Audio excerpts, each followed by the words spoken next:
is true.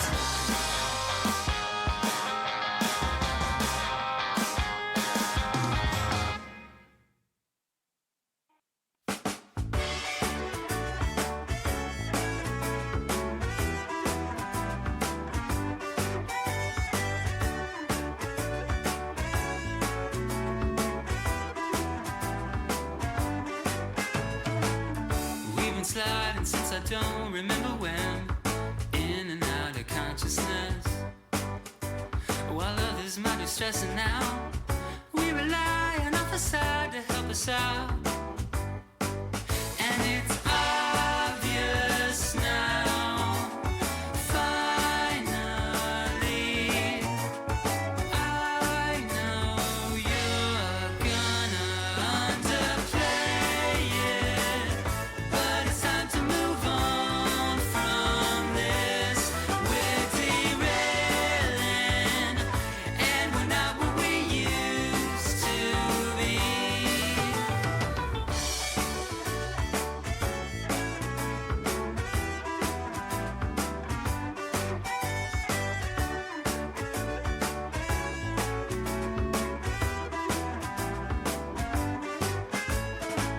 So life is different than we imagined it would be. We're not the first, we're not the last.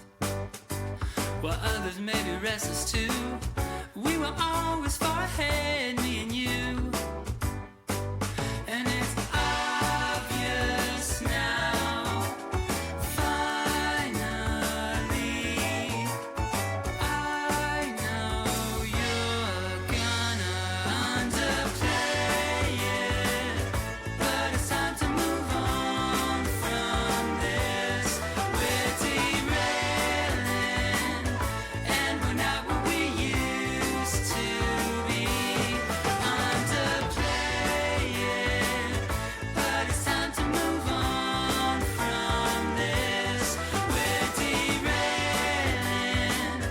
and we're not what we used to be.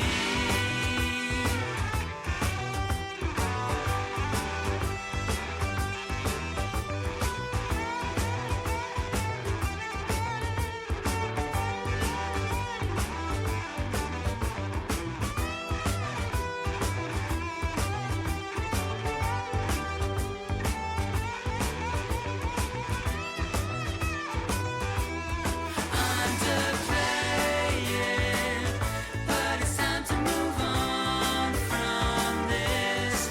We're derailing, and we're not what we used to be.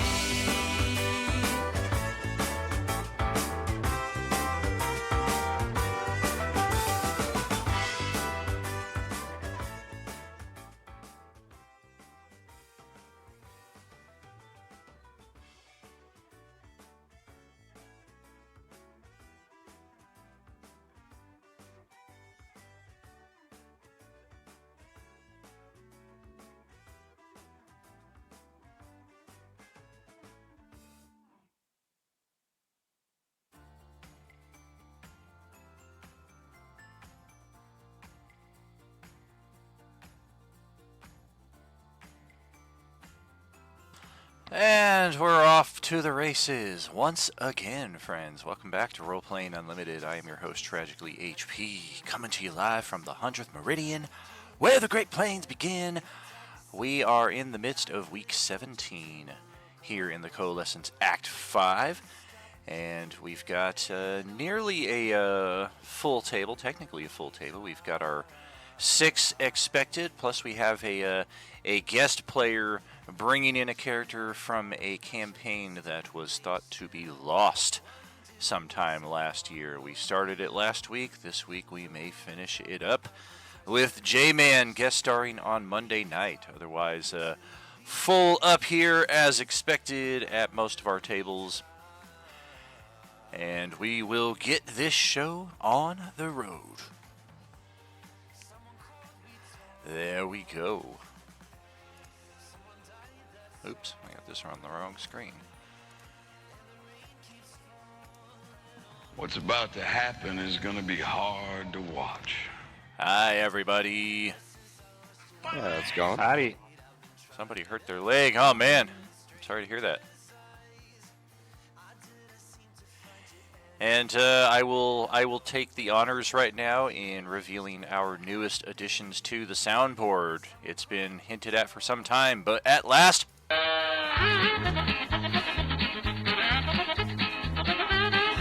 Yeah, and secondly... Does he look like a bitch? Yeah, seems like we needed both of those in there. Welcome back, everybody. Johnny, what's going on, buddy? Another beautiful day. Yes, sir. J-Man, welcome back to Monday night. Thank you. And Dominic, not to be confused with Donanick. That would be a terrible. Nick. Well, that's why I started calling him Dominic, because when I was shortening it to Dom, Don was responding. So I was like, yeah, that's a little too close right there. It's like when people would say, damn, and I'm like, what? I said damn, not Dan. Oh, my bad. And Ivarnis, welcome back. Howdy, howdy. Yeah, buddy. And speaking of which, Don, what's happening? What's up? Yeah. Katie, how goes the recovery? Oh, it's going. I have definitely been overusing my foot, that's for sure, because it hurts like shit today. Oh, man. And last but not least here, except alphabetically, we've got Sammy Sugar. Welcome back. Thank you. Yeah. So we've got our map loaded up. Thunderfoot Lee, played by Jim, will not be joining us this week. He was last seen atop this wrecked bus in the middle of the street going mano a mano with this Class C zombie right here. So we'll have our work cut out for us on the front lines here for the first little bit until we reestablish the lines of attrition. And that also will pass the first turn baton over to Nyx. So go ahead when you're ready. Awesome. I'm going to be hitting... Sorry. I realized I was talking and I wasn't pressing the button.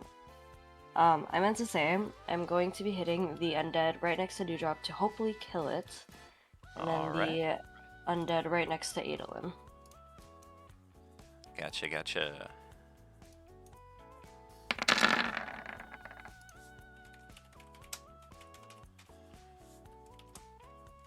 Let's see, that is a hit, and that is a miss.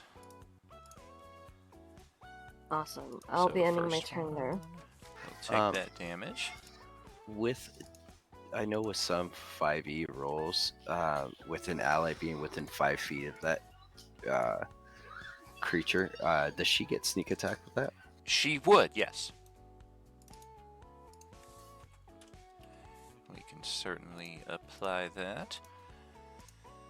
Gonna have a lot of work to do on the pre-existing maps, but this is another quality of life upgrade I'm trying to put in here, is giving all the monsters name tags so that we're not relying on pings and, oh, I missed your ping, what were you talking about? You can just say, I'm attack number 4. Go ahead, roll that sneak attack though while I'm getting all these name tags in place. Okay.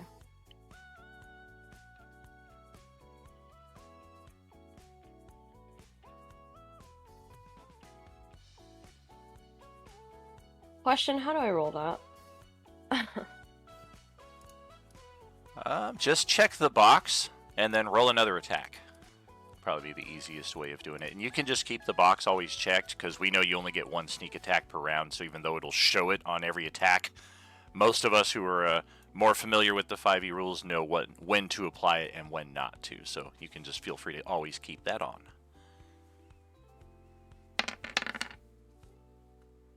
Your sneak attack's got to be more than 1 die 6. No, she's only got 1 level of it. Boo! Well, at least it was a 6. The bad news is that still leaves me with 1 HP for that one that got hit.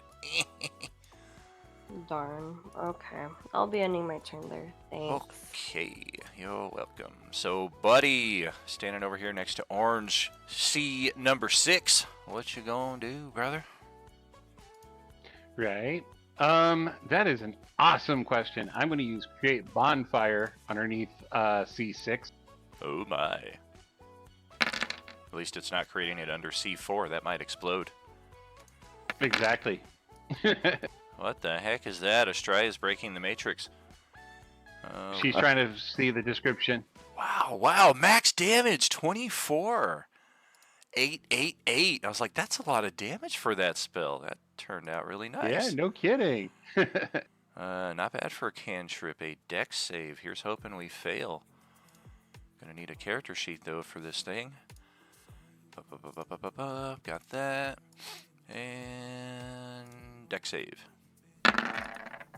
Of course, matching 24s. That's funny. 24 damage, and I got 24 on my saving throw. So half damage? Dang. Is that it? Yep.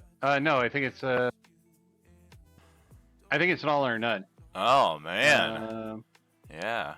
Looks like it. Yep. It's an all or none, but it stays. True. So it'll stay there.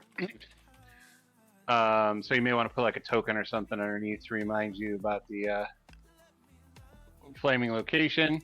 Sounds reasonable.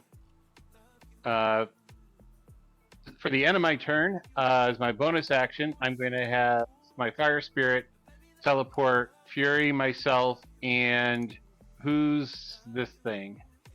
That is Fury's awesome cannon. Great. The cannon, and all of us are going to move 15 feet to basically on top of this. Oh, that's a teleport? Kind of. My token, my wildfire guy is a lot. Post the ability. And Fury can feel free to bring his token and cannon up there. So yeah, it is a teleport. That worked out nice. That's right. Dex save again. 19 on the money. No damage.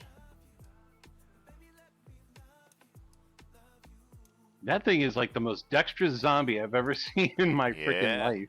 Yeah, these orange zombies are highly dexterous and very fast. They make a lot of their dex saves. Yeah, well, I had to do that because the other option was an attack roll, but I was in melee, so that'll be disadvantage on that one. Sure. That will end our turn. Right. Yeah, my turn. We'll move it over to Dewdrop here. 3 HP of regeneration. And you got a zombie with 1 hit point left standing next to you. I know, and it feels like a waste, so I'm going to do something weird. I'm going to disengage from C2, so that way he can't do an attack of opportunity. And I'm going to fly up to this one who has a full health bar up there and not waste, hopefully, a good attack that actually hits. Please, for the love of God. No way. There it is. Yeah. There it is. Who didn't see that coming? Yeah, right? Burn your inspiration first thing. It's a solid amount of damage Yeah. right there. Yeah, I am. I'm going to burn my inspo first thing. All right. For sure. Ouch. Because then I'll forget about it in 10 minutes anyway, and then like we'll have 5 minutes left in the session. I'll be like, oh, well, I might as well burn it. But okay, so that's fun. Give yourself advantage. Sneak attack. I will use the remainder of my movement to fly safe-ishly up to 25 feet because I just moved. 25 feet because I've got 20 feet of movement left. So I will just change my little wingy dude on my guy and I will give it to Habakan. Well, okay. We will indeed send it over his way. You see the guy standing behind you, got you firmly in the lens of his video camera, anticipating what you're going to do. I'm not really sure what a video camera is. You think like he's got a magic item trained on you to attack you or something. What the hell are you doing? Well, I see that one kind of wobbling there as Dewdrop runs over to the other one. So I'm like, okay, I'll line up a shot with my bow on that one. And since I always forget about my free nat 20s, I'm just sending nat 20 to that guy. Just automatic nat on the C1. Yep. All right, go ahead, roll it up, and maybe we'll get lucky and you roll No, a I mean crit. C2. I'm taking him out. Oh, yeah, never mind on that. We'll just eradication later. Yeah, I figured I'll just pop one in the brain on him and be done with it. Cool. I will remain in my position of cover here, though. That's all for me. You hear Gene kind of mumble, "That was awesome." And then Fury is up right here. He's heading back downstairs. He was helping me look at my character sheet, but he'll be there in a minute. All right.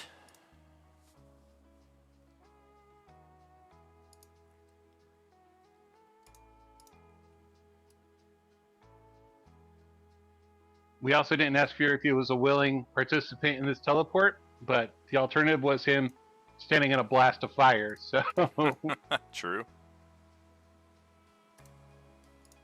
I mean, he likes fire. You could have just left him, I guess.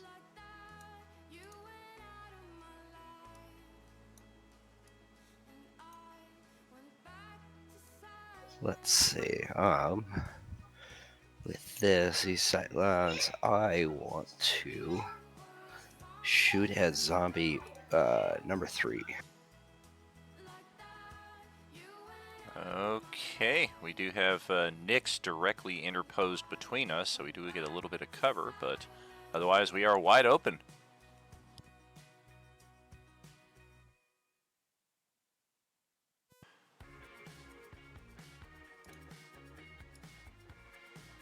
Just within range. 60 feet is our sight limit, so you can just barely see that one out there. Kind of wondering what the heck happened to Thunderfoot Lee. Where'd that guy go?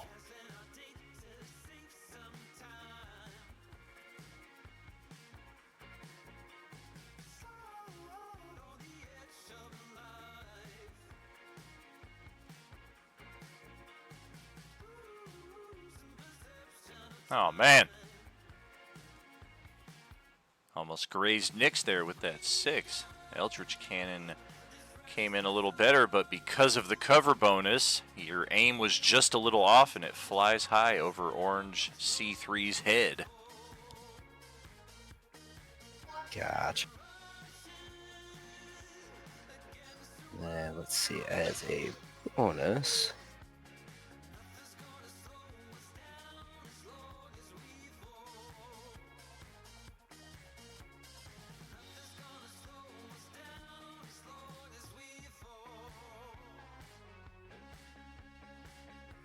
I'm just gonna adjust my square.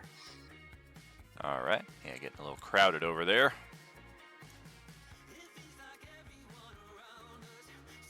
And Gene is just gonna go with his usual performance check, maybe try to find a better angle to film from. 13, a little under par.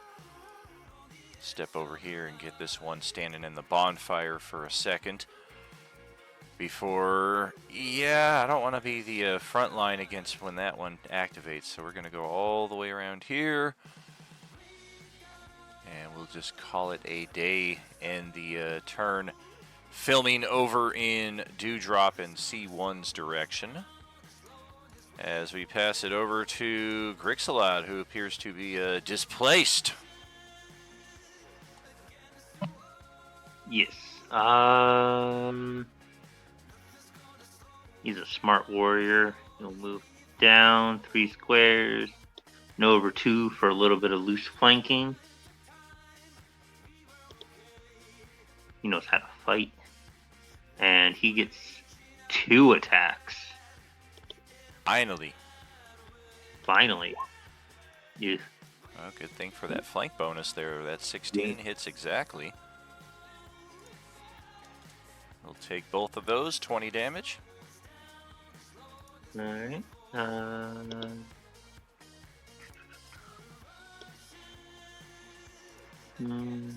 Alright, move to... yeah, that'll be it. Okay, at the end of Grixalot's turn, this thing down here, and you know because Katie's here. Gee whiz, thanks. You're welcome. We are gonna take a legendary interrupt at the end of that turn. Why is this showing up? Oh, interesting. Alright. So yes, we are going to interrupt and take a dash action. 10, 20, 30. Uh-oh. 40, 50. Almost close enough to get Grix right there. But our turn is next, so we will indeed... there's a lot of you up here. Thought I smelled cabbage. 1, 2, 3, 4, 5, 6, 7. There's 8 of you. I think from here we could go anywhere. 1, 2, 3. Well, that is the most unusual choice of them all. But that's what it's gonna be. Do I have... No.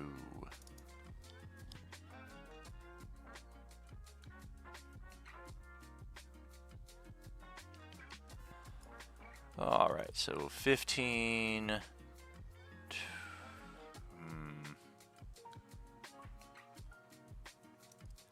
15... 25, 35, as we get next to Nyx right here, and I freaking knew it. You rolled a 3, and I saw. Oh my god.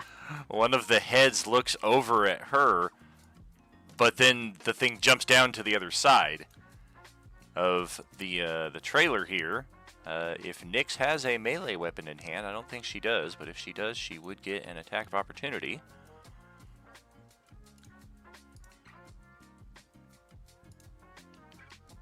I don't think so. I'm just holding my bow. That's what I was thinking. Oh gosh. Okay, so we're gonna move our final 10 feet, and it looks like it's going for Jean or Fury right here, but that is a move and an action dash for us to get all the way over to that point. Or no, that is just our move to get to that point. It will be an action dash for us to get all the way to our target, which we still don't quite know which it is, but it eats the last 5 feet of our movement. And now we can get rid of the legendary interrupt and pass it over to Adolin. Alright, so I just saw that huge thing go running by there. I'll give this thing an attack of opportunity that I'm sure it'll take. Oops, that's the wrong thing. Oh yes, we'll try And that. I'm going to move up here to where I can see him. Then Adolin's going to do something you guys have never seen him do. Oh. He's going to tap his staff on the ground and activate a couple of charges on it and cast Wall of Force around that Class B abomination. Alright. Yeah, our attack of opportunity missed by 1. Otherwise, we got Sentinel. Just missed. Alright. Let me draw you a little thing in here.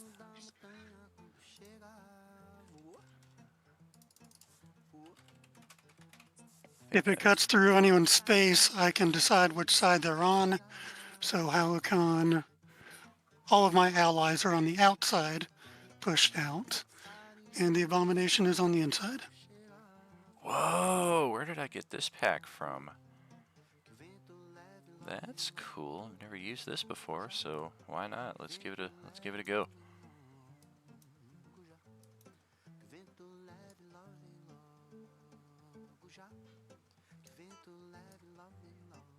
Alright, it is a radius of up to 10 feet. so it doesn't necessarily have to be the full range right there. Just want it big enough to hold him. Sure. 10-minute concentration. Okay, nothing can physically pass through. Immune, no dispel. Oh, this Class B is wishing it brought its disintegrate scroll with it, but we forgot. We were in such a haste to come out here and fight. Damn! Okay, so that's what happens there. Anything else with the rest of your turn? And where did you go? No, just trying to figure out how to get this other green thing off the screen. Ah, I can do that. Looks like your token vanished, though.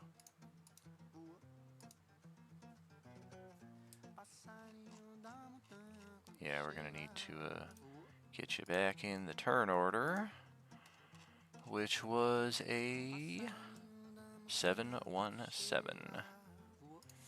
Okie doke. Alright, so up next are the orange zombies.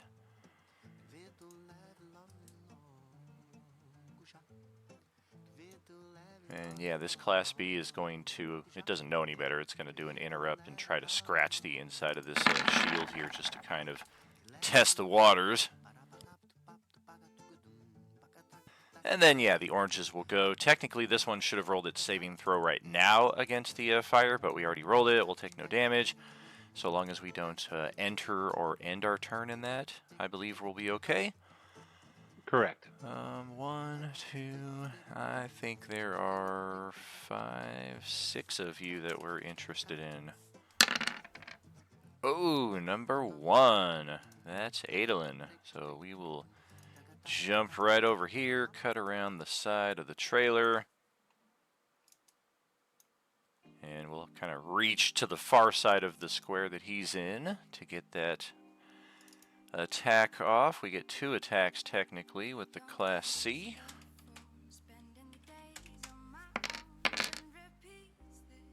A double bite. Boom, boom. Close and closer, but not quite enough. We'll move over to number 1 here. I think this will also be for ease, as I should just take them in numerical order for their turn, so there's no missed or misunderstandings. But yeah, we've got Dewdrop right there floating above us. We'll kind of take a passive swipe at the air. Just like, whatever, I guess we're not attacking you this round. 1, 2, 3. I think we got 4 people nearby that we're interested in. 1, 2, 3. That is also Adolin. Alright, so we will saunter on down here. Zombie's all full of swagger, like, what's up, dude? And then we're going to get 2 attacks with flank advantage this time. A unarmed bite. Oh, that unarmed strike got through with a 26 for a whole 9 points of damage, but the bite will miss even with flank.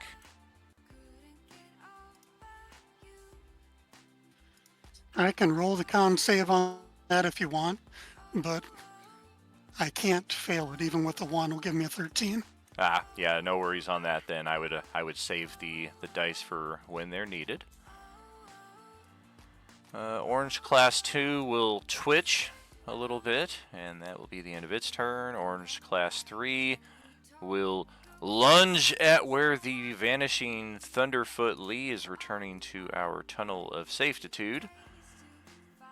And I guess it's 50-50 here. Either we're going to go north or south off the edge of the bus here towards Adolin or Grix. And it's Adolin again. Jeez, all right. Yeah, we'll just fly through where Thunderfoot's space used to be. And we'll take an attack on Adolin. Did you get the 9 damage, or did he have, like, temp HP?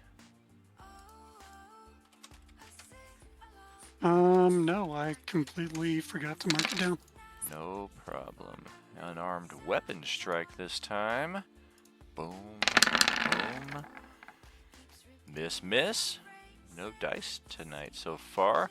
This one is right next to Grix, but it's kind of looking around. Everybody seems to find Adolin particularly tasty right now. Maybe there's something to it. we're going to give you 4 targets. If I roll a 2 or a 3, it's Adolin again, and it's a 3. Well, okay, that means Grix is getting an attack of opportunity, because, yeah, we're going to go try to confront the wizard over here. They like me. They really like me. So...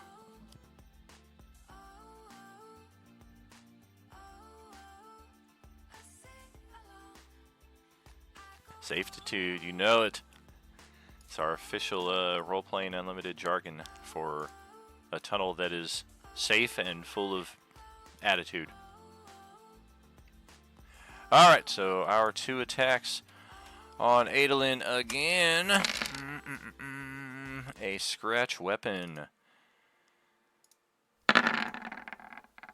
That's a miss, and there's that natural 20 that was bound to come up for 26 piercing damage. Just a reminder, I take half now because of that feat. You got the orange concentrate.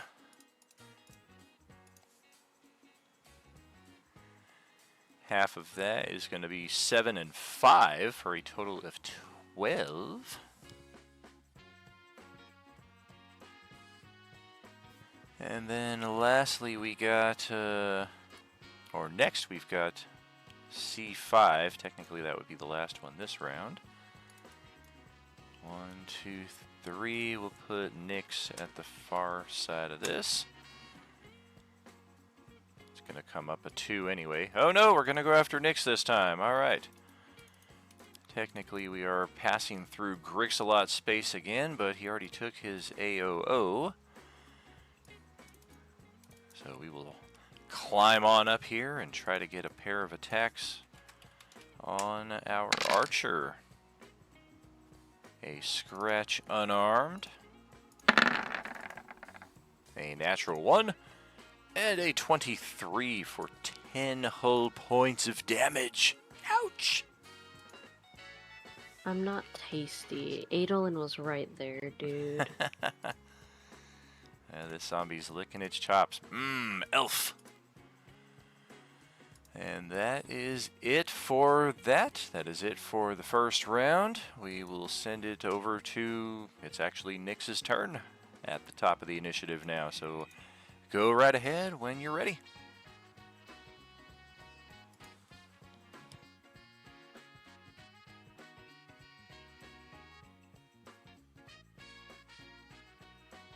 Alright, I'm going to be shooting at 5 and 6.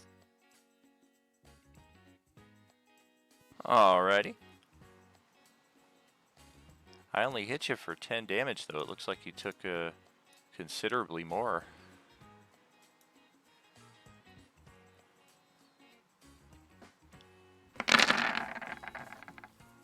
Five, that's a hit. Likewise with number 6. 6 would technically get the sneak attack on it as well. And my bad, unless you have the crossbow expert feat, this attack would be at disadvantage because you're standing right next to it. So 15 would actually miss. I'll drop a hero point on it. Okay, so we'll take the 16.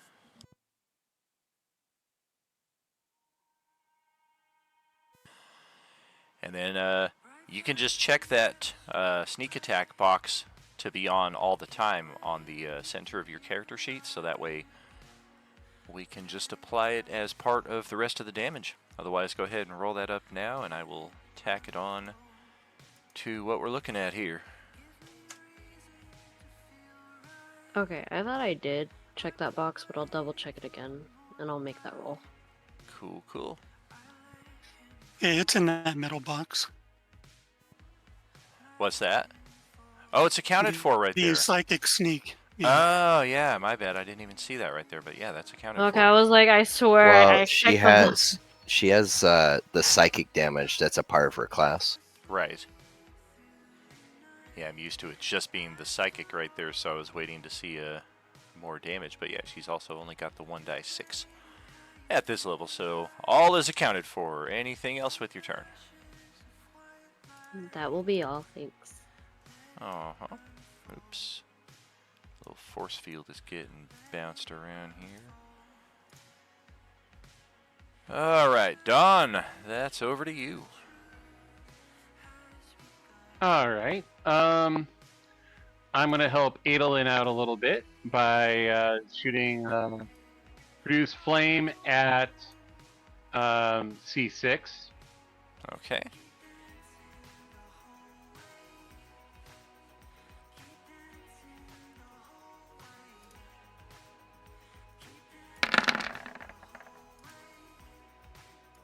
Not with that, you're not.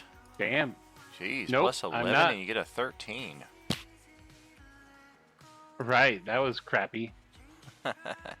Accidentally clicked that again. Uh-oh.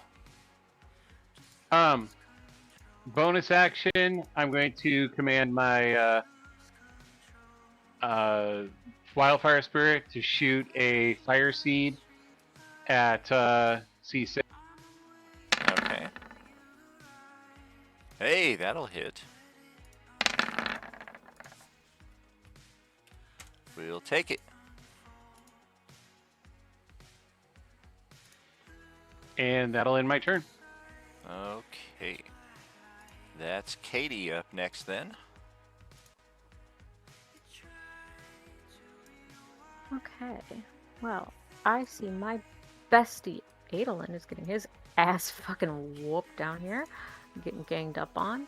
So I'm gonna come help him out. And I will lie down, shoot the appropriate footage, and I will take a stab at C6 there. Okay. Nice. Ouch. Say, like a 23 better fucking hit. 27 damage as well. Yeah, that's a solid strike. Oh, yeah, let's go. Gusher of a wound. And then I will be floating my happy little ass at well, no, because I can use my bonus action dash and I can get up to like 30, 35. I don't know how far these seas vomit their bugs. Okay. Yeah. I'm gonna use my bonus action to dash so I can get up higher in the air. Well, no, I'm not. I'm gonna stay down at 5 feet because that way Adolin gets advantage on 6 if that's who he tries to go for. And hopefully that won't fuck me over. But that's my turn. All right. If you want to give him a flank advantage without him having to move, you'll probably want to just slide a little bit over. And then because you're 5 feet up, you're not technically next to this one here because this one's on top of the trailer. And with that, that's going to be J-Man up next as all of a sudden this massive abomination gets encircled in a wall of force. That was a timely use because, yeah, this thing could have really wreaked some havoc. It's just biting and clawing and scratching at the inside of the dome here with no effect. Yeah, my eyes went really wide as it was coming up. I'm like, oh, and then that happened. I'm like, oh, that's handy. That's very good. I'm gonna climb up on top of this trailer. Is that gonna take a roll to do that? What is your athletics or acrobatics bonus? What's the lowest you can roll?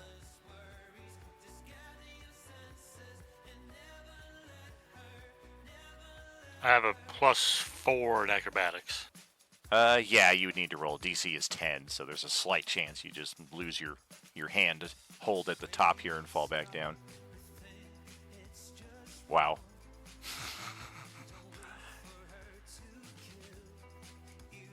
You're like right there at the top. It's only like 8 feet high, so there's not even any damage for falling down. It just costs like 15 feet of your movement to get there, and then you lose it when you lose your traction. So that's the only the bad side of the roll there.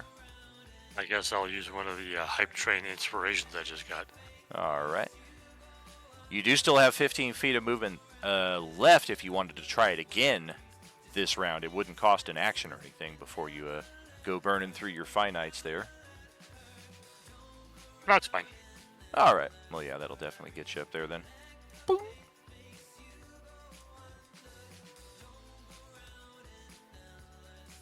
And now that I have a better view of what's going on over there, I am going to yell to Adolin to clear out of the area, and I'll blast all of them at once.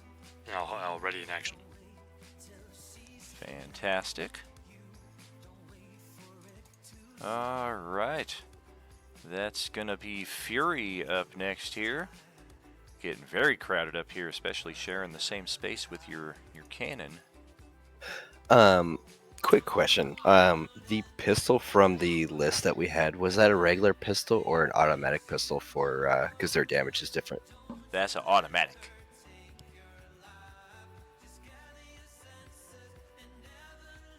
Should be the more favorable damage and the less need to reload.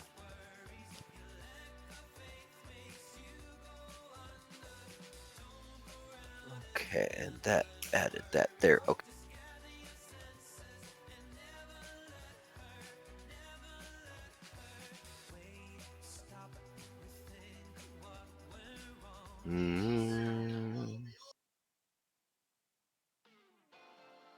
We are going to...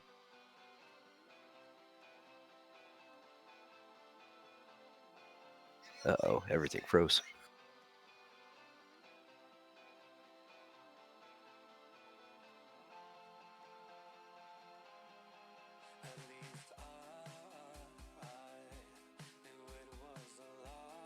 We're going to go up there right next to Nyx.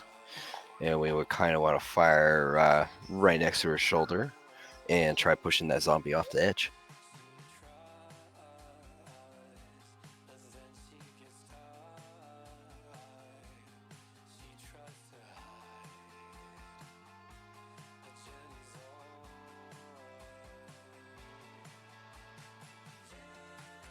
That's not good in any case right there. I was trying to ask, though, are you, in fact, squeezing into the same space as the cannon? And what is the size of the cannon? Does that even... The size is tiny, so Okay. I'm able to carry it around. Yeah, that's no problem then.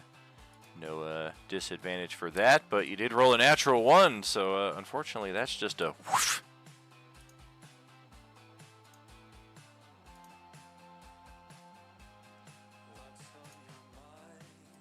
And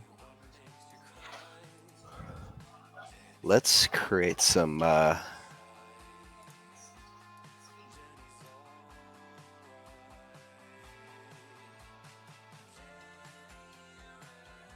dancing lights just in case.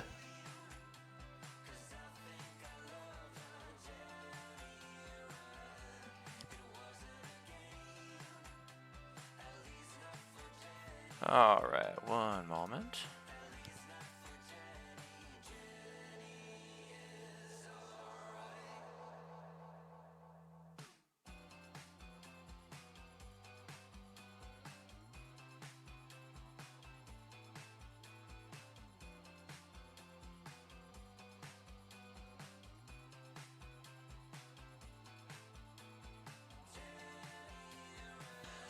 All right.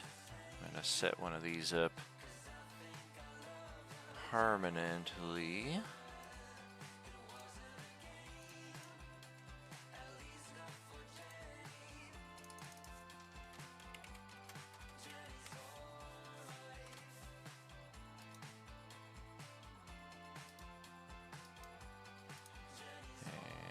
And that, okay.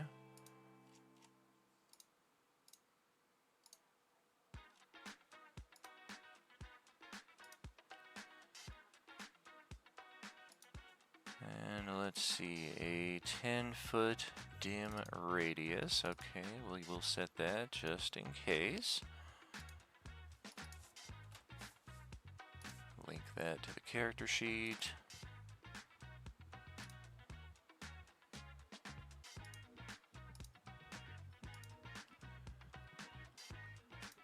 Okay, and now in the journal underneath your character, you should see the Dancing Lights character sheet. You can just drag that out to the map just like your tokens anytime you cast that spell. That way we don't have to create a something for it on the spot. This will be much more effective.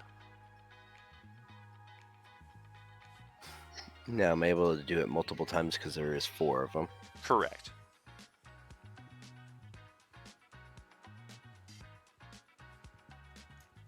Beautiful. And I'll rearrange them.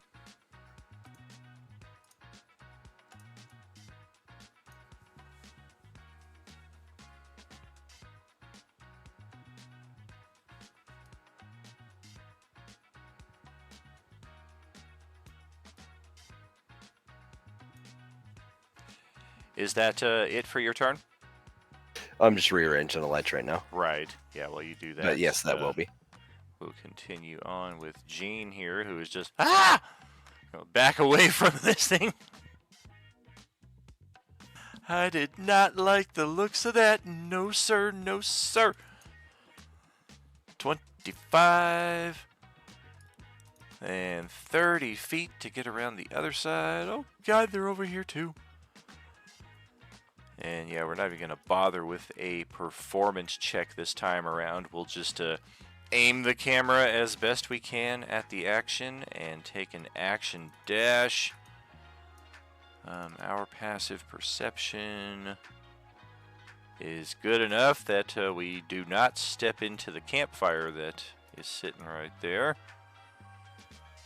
And yeah, we'll just stay here up against the back of this ruined vehicle. And pass it over to Grixalot for your next turn. Okay. Let's go on rage. I don't think that's necessary just yet. So we're just gonna move there. And boom. Money. Both of those are good.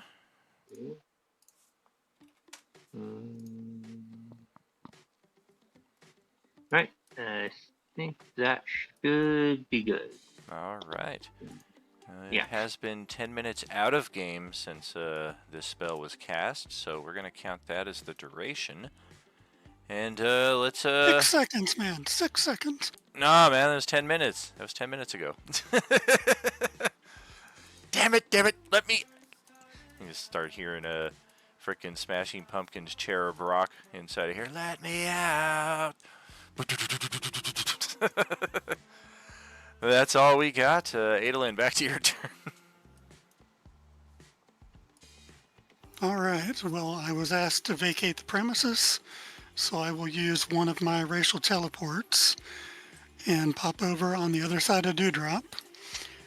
And then I would like to, drag her with me. And we will go about 10 feet this way, so Katie can follow me. Very cool. And then for an action, I can still see the one down there by Grix. So just to make sure it takes a little damage, we will drop a guiding bolt. All right. A little AC bonus there, but that will bypass that completely. Oof. Ouch. My hit points. Next so turn. Pick up my ready to action. Very cool. I will cast Shatter.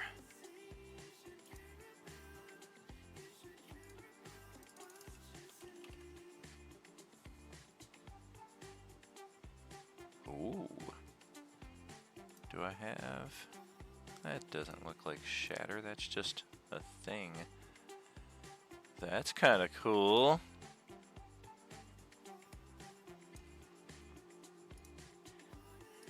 Let's see. 3, 4. That would be our 10-foot radius sphere right there, I do believe. And what do we got?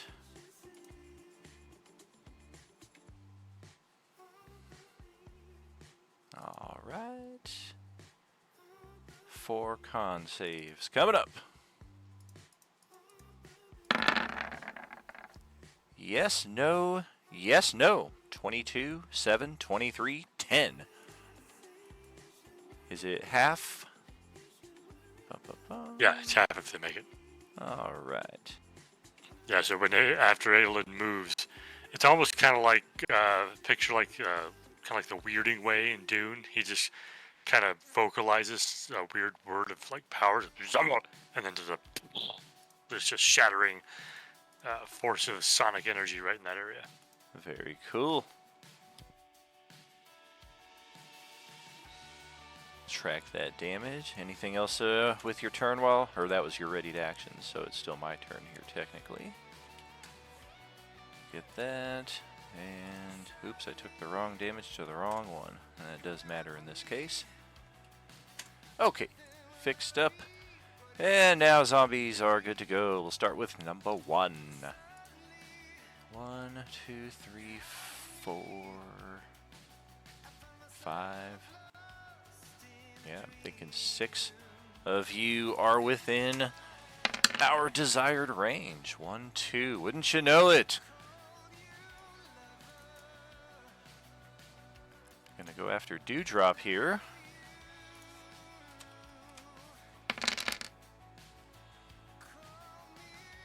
That's gonna be unarmed scratch. Ow! 22 to hit, 24 to hit. A total of 21 damage. Uncanny Dodge will reduce that 12 down to a 6 if you want to burn that. Total damage in that case would be 15.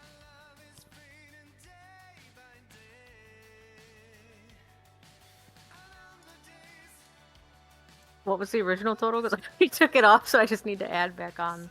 It's 21 or 15 if you use your Uncanny Dodge. Okay, so add 6 back if I use Uncanny Dodge. Got it. Okay, Yeah. cool. Yeah, I'm gonna use my Uncanny for sure. Cool, cool. And over to zombie number 3, who, I mean, if you don't zoom in on it too close, he just reminds me of Rest in Peace, but yeah, our good king from Robin Hood, Men in Tights. I have a mole.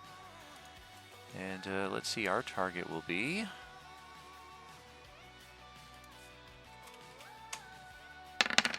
Oh, number 5. 1, 2, 3, 4. That's an interesting one.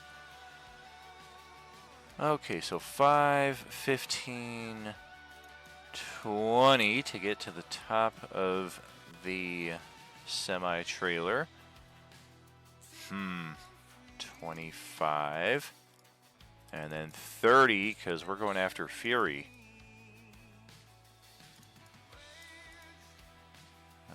Okay, and we're going to try a little bite unarmed.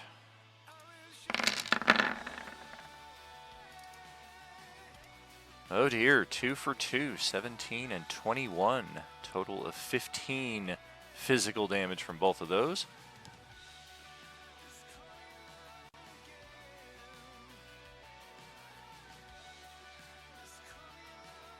Number 4, I think we're going to stay here on Grixalot. Question for Adolin. Your temp HP from before disappears with long rest, correct? That's correct. Oh, 2 attacks on Grixalot here. Displacement will cause the first one, actually both of them to miss, and that took away a natural 20 as well.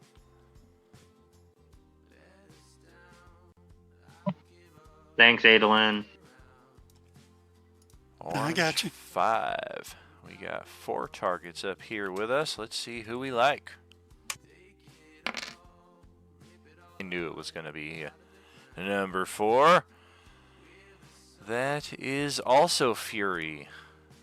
1, 2, 3, 4. Step around over here. Get into a flank.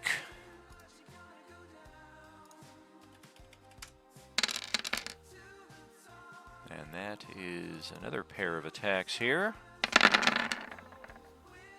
That is much better. Miss and miss. 12 was the highest that we got on that exchange. Over to number 6. 1, 2, 3. I think we're going to keep it down here, so it's going to be one of the 3 of you on our level. Oh, of course, number 2. Why wouldn't we go after Dewdrop? A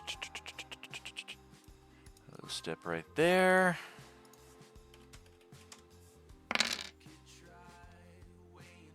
Two attacks. Oh, man. 19 to hit, 25 to hit. Another 14 damage from the pair of those.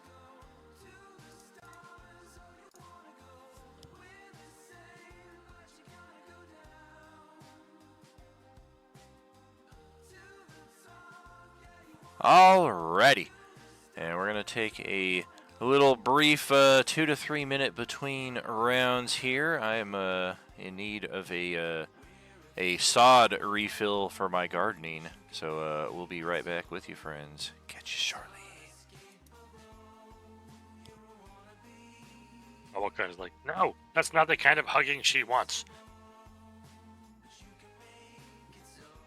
I mean, a hug's a hug. I mean, you gotta take what you can get, I guess. Yeah, when they're ripping your wings off while they're hugging you, it's kind of painful. Love is pain, baby. It's okay. Wow.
Okie dokie. Let's get back into it. Nick's your turn. Alright, I am going to shoot at C4 and C1. Alright.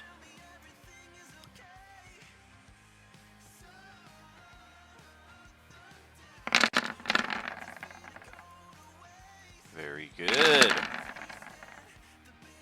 Also good. 20 damage on that first one is huge. Second one, let's see, 4 less, or I'm sorry, 1 less, so 8 damage. We'll take it. Anything else? I want to move, but I feel like there's gonna be... He's gonna hit me, I know it. That is correct, and I just caught that. I forgot that there's one next to you, so that one is kind of trying to play a little pass defense here, and imposing disadvantage would actually turn that into a 13 and 17, neither of which hit.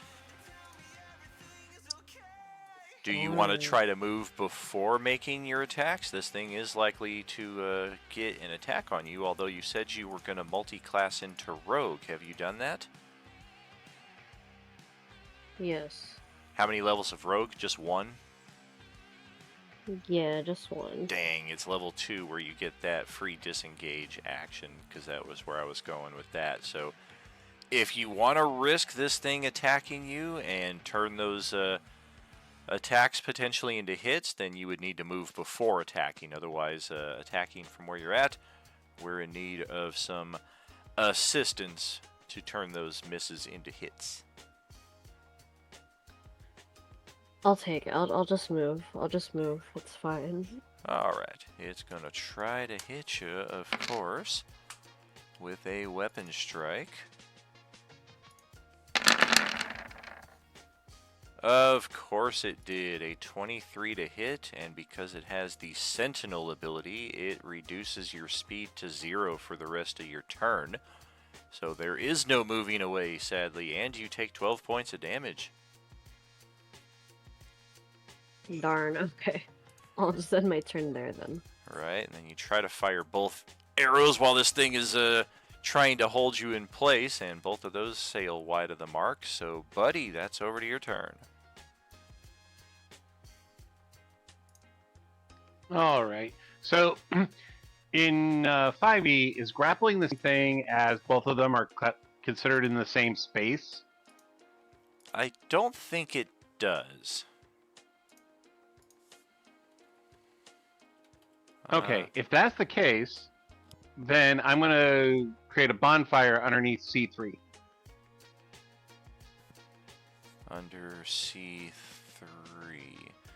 Gotcha. Technically, it's not even grappling Nyx. It's just like it did the Sentinel thing, so it like kind of hamstrung her there for a second.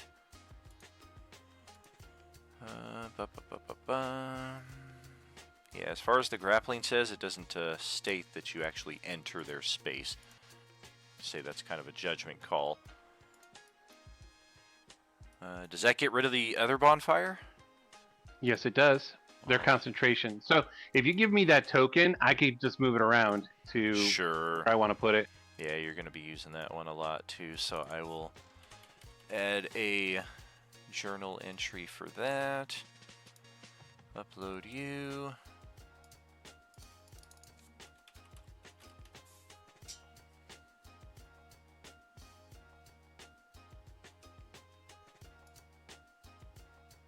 Yeah, that looks good. Put that in Dawn's journal. And only you can use it.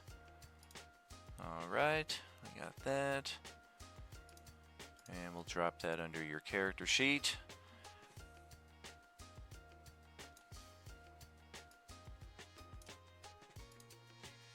And I will roll the save at the appropriate time this time around. It actually will roll it on its turn, Well, I do believe. it does. It does as soon as it pops in. Oh. Creature must roll that. Also make the saving throw. Okay.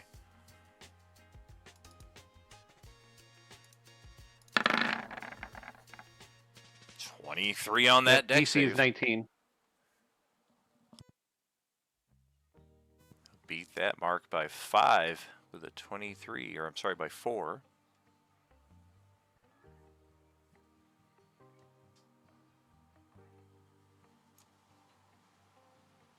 And anything else with your turn there? Let's see. I am going to use my bonus action to command the fire spirit to shoot a fire seed at C3 also. Okay.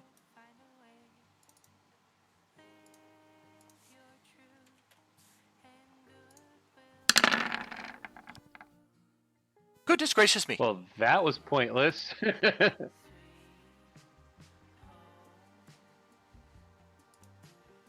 That's not Man, doing me I am any not doing well in this combat. favors. Not so much, my friend. Oof. All right. Yeah, I'm going to roast marshmallows over here while I'm. That's about as useful as I am right now. All right, we're going to legendary interrupt over here again and continue pounding on the walls of our prison with a great futility. Otherwise, that's over to Dewdrop's turn, who's almost down half your hit points. Don't forget to regen the 3. Okey-dokes. Okay, so I am just going to float down. I will stay at.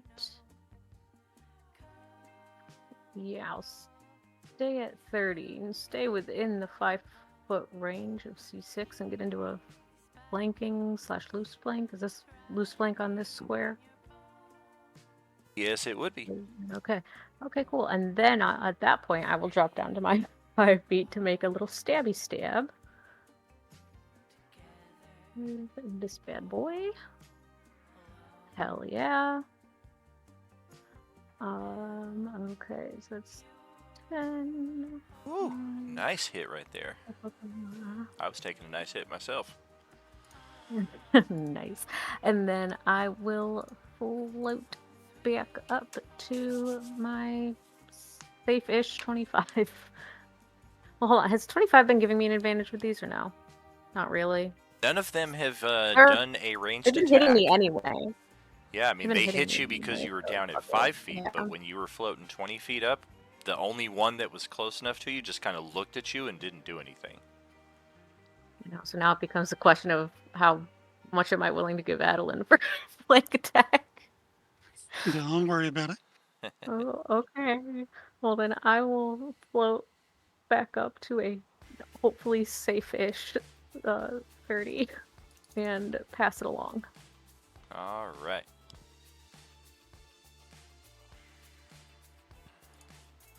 Let's pass it over to J-Man, and we're going to have a very interesting coalescence here happening on your turn, because, yeah, this wall of force cutting right through the metal gate here kind of reminds me of how the teleport sphere cut through the chain link fence at the beginning of Terminator 2. So I think it's only appropriate that we bring the Terminator in, but because it's the coalescence... what the fuck am I doing here? Okay, that's it.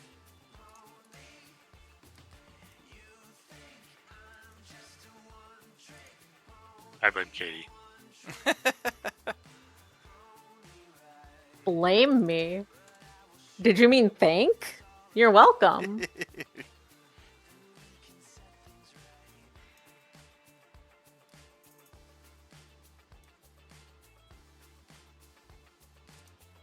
But yeah, go ahead, J-Man. What you gonna do?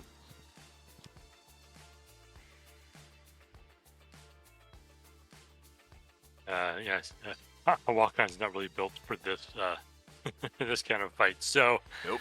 I guess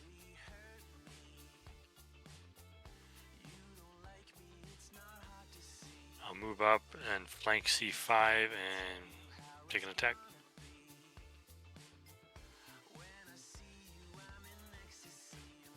Very cool.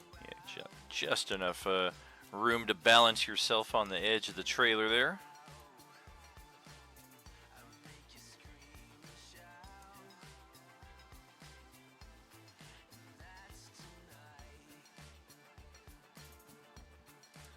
Good hit, not a great damage.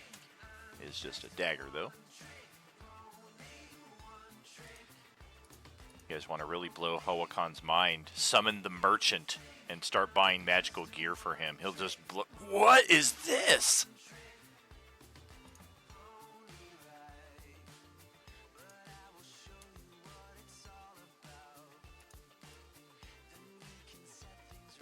And then I'm going to give Bardic Inspiration to Nyx. Looks like she might be needing it. So, yeah, I'm going to give her Bardic Inspiration. Very good. Thank you. And Fury, we can pass that over to you. I'm sorry. I give my bardic inspiration to barbecue. Nice. I don't remember if I remember right from last week. For this month, do me and Sammy have regen? You do, yeah. Yeah, you've each got the 40 That's for extra hit 3? points and a regen of 3 per round.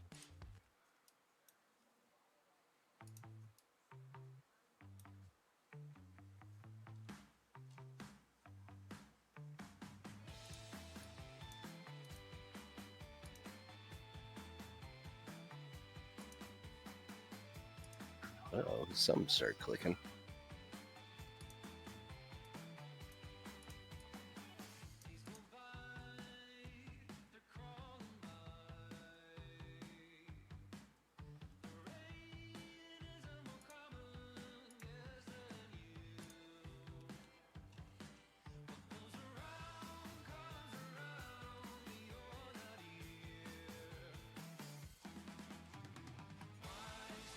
I think I added that to a dewdrop.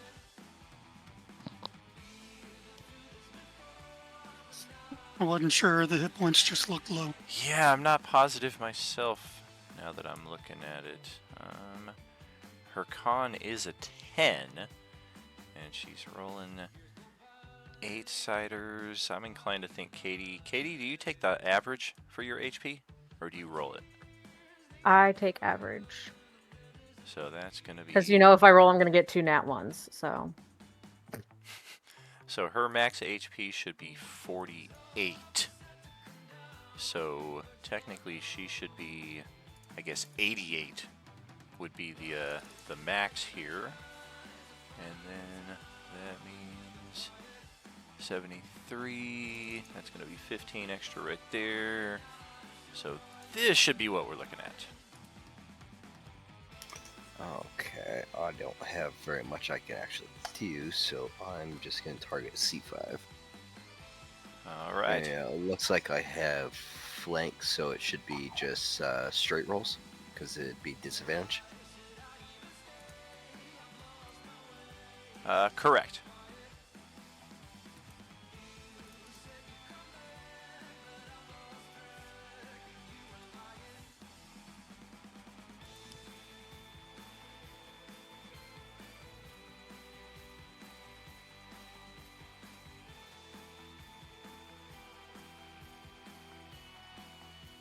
Okay, those look pretty good.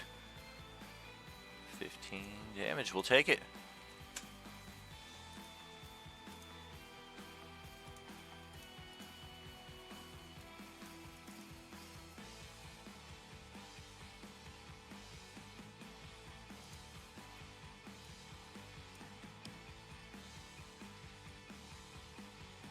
Anything else for your turn?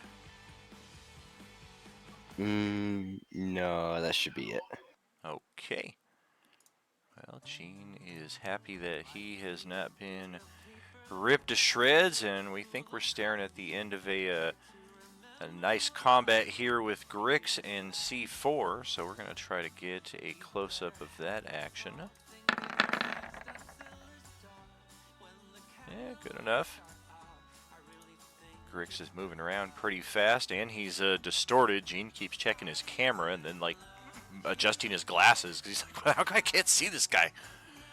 First he thought it was Adolin. He's like, I don't know, something's wrong with my eyes here. But, Grix, over to your turn. Okay, well, let's see if we can take out this guy. That'll possibly do it. Let's check. I need to beat a 17 con save. I got a 15, so yeah, you just cut that one clean in half, and it falls lifeless. Okay. Alright,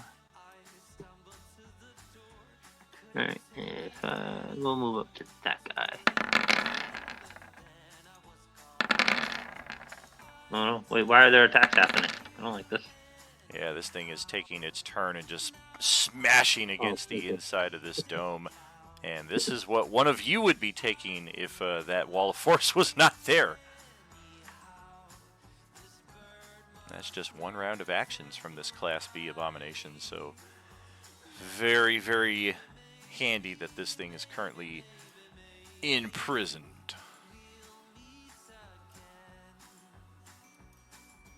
And then Grick's moving up. You got your second attack here? Yep.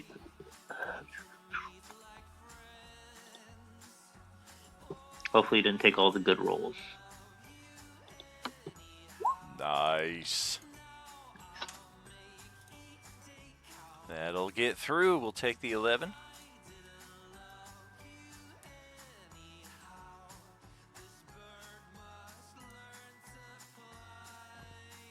That should be the end. All right. Yeah, that Class B, we already saw the results there above of its attempts to get free. No such luck. Adolin, over to you. Alright, I will slide down in between here. Give a little shocking grasp for my action at the one that I'm flanking with Grix. Okay.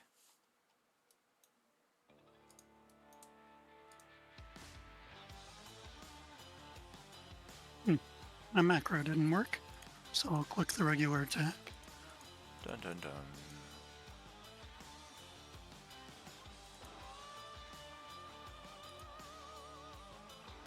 Oh, here come a bunch of them. Oh, damn. Well, that's a shame. Almost got a quadruple one there, but yeah, that first one definitely good enough for a whole 53 points of damage. Ouch.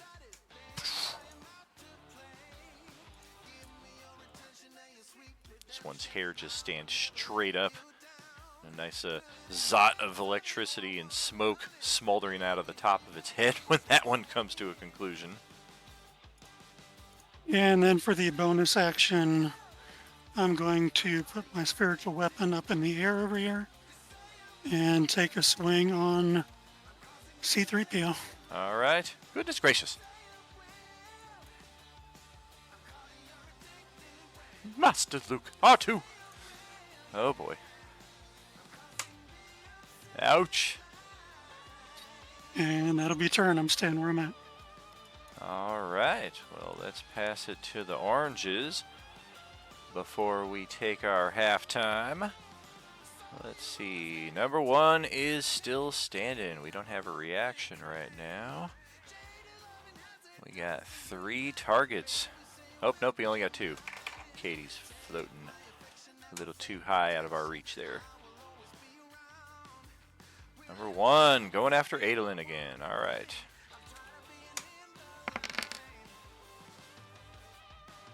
Incoming.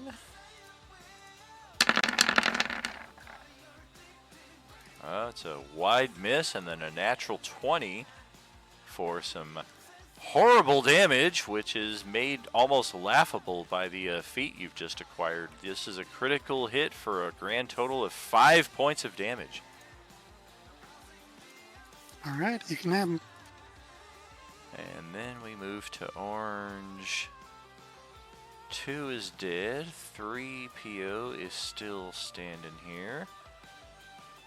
Getting a little hot foot though, so we're going to want to get out of this. 1, 2, 3, 4, 5. Yeah, I'm thinking there's 5 of you nearby. Did I mention the semi-trailer is 30 feet high and we can just walk over to Katie there? 1, 2, 3, 4, 5. Oh, that should have been a die 6. That changes the whole complexion of it. Because number 2, somehow this thing knows that you're the one that created that bonfire, so we're going to come after you.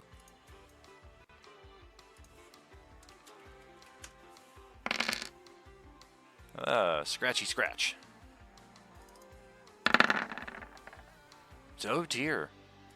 That's a miss with a 17, and then a natural 20 for 15 physical damage there.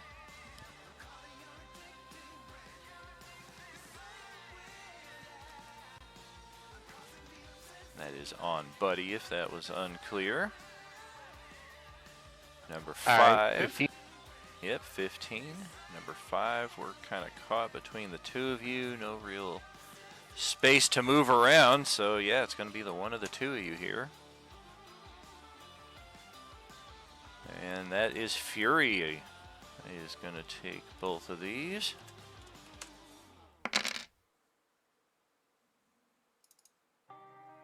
A pummel, a bite. And only one hit for 10 damage. Second one not anywhere close to connecting. And then finally, number 6. Got our 2 targets close by. You will check. Number 1 is Adolin, so we'll stay put. Give that a go. Double weapon attacks. Solid attack rolls, but defense is more stout than we can penetrate. That's going to be it for the oranges for this round. That's it for this round entirely. That's it for our first half. As week 17 of the Coalescence Act 5 continues with failing Fulton, we shall hopefully proceed with the rest of this combat tonight and get to the next area where we have some very interesting encounters ahead. We'll see you in about 10 minutes, friends. Are you with us? Hey, Dan, I'm going to take 4 damage on that second one because you have flank advantage. Okay.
And that's 10 minutes. And we are back. And it's Nyx's turn to get us going again. Okay, I'm gonna Misty Step to where quote unquote Lee is. His invisible body is. I'm gonna go over there. Very cool.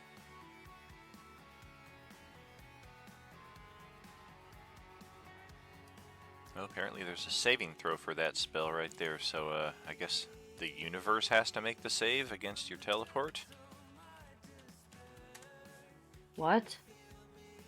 Let's see. I got 3,312,764. I failed the saving throw by 100,025. All right, you're good. Okay.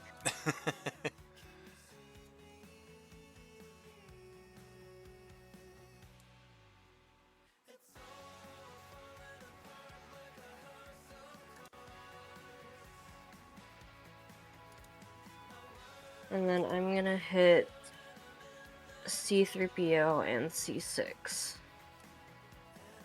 All right. Decent lines of attack on both of those from up here.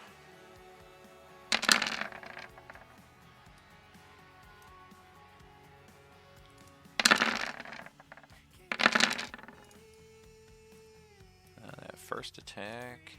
Oh, damn. Let me double check here. Yeah, we're good on that. Okay. Some damage there on the second one, at least. First one's pretty far away from what we're looking for, though.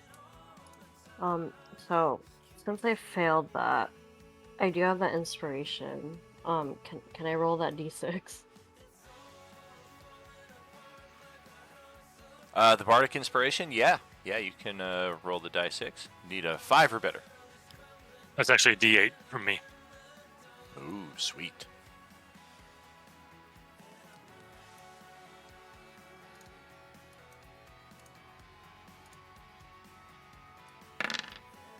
Yes, Exactly that's what right. you needed. Nice. All right.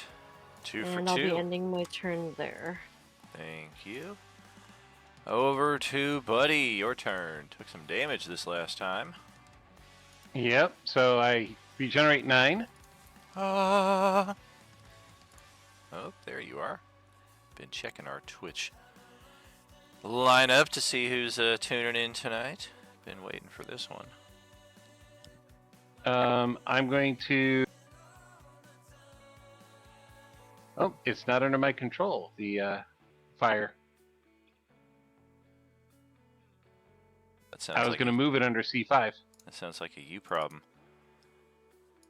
It probably is a me problem. Let's bring another...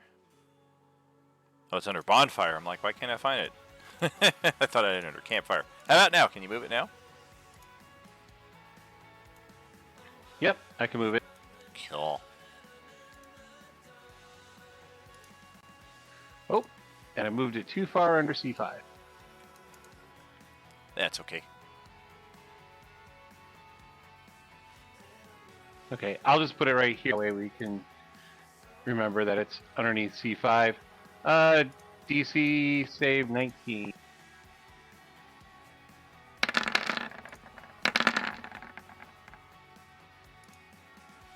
Wrong spell, hold on.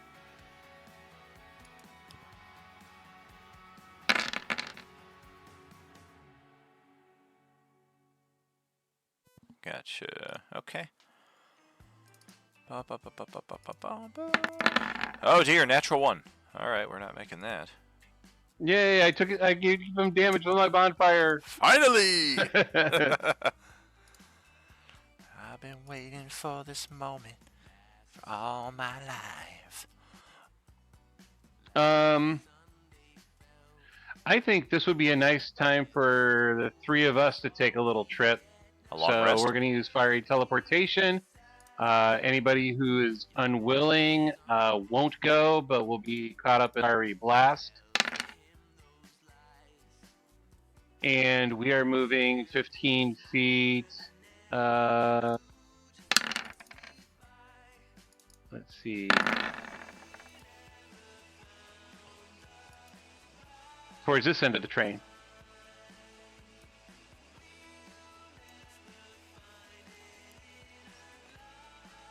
So that's Fury and Hoakan. Gotcha. Is Hawakan just gonna teleport and then like kind of fall off the side there back down to the street? I mean, we all stay in the exact same position. I mean, we all just move 15 feet in that direction. Yeah, like I could see Hawakan kind of like appearing right there if you so choose. Yeah, I wasn't sure how that would work. I'm like, if I just go 15 feet from my position, I'm going to end up in the air. Yikes.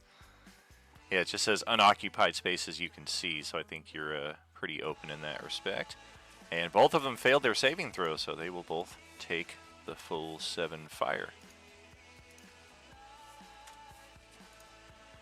And that will end my turn. And I'm effective. Yay! Right, thank you. Over to Dewdrop. Still could use a little more regen there. 3 more hit points. Thankfully this last round nobody decided to mess around with you. Okay, I'm going to keep this turn kind of short and sweet. I'm just going to drop down to 5, stab 6, and then float right back up. Well, shoot. Time to burn that weekly hero point. Maybe I won't stab 6, apparently. Take a hero point. She's got her weekly one as well. Yeah. Yeah, but I'm going to have some expire. Oh, sure. Yeah, go ahead, roll a die 8. You're looking at a 3 or better here. 27 damage. If it hits, you're going to leave me with 1 hit point. Hey, look at that. 1 hit point it is.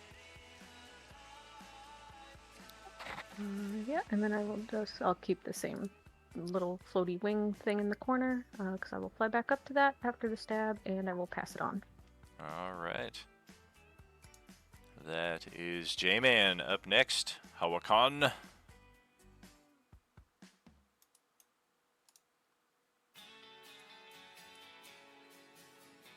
I will look at that one that she just stabbed and is barely hanging on to life, and I'll say, God, you're pathetic.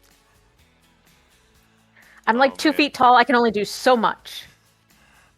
Oh, he's talking about the zombie.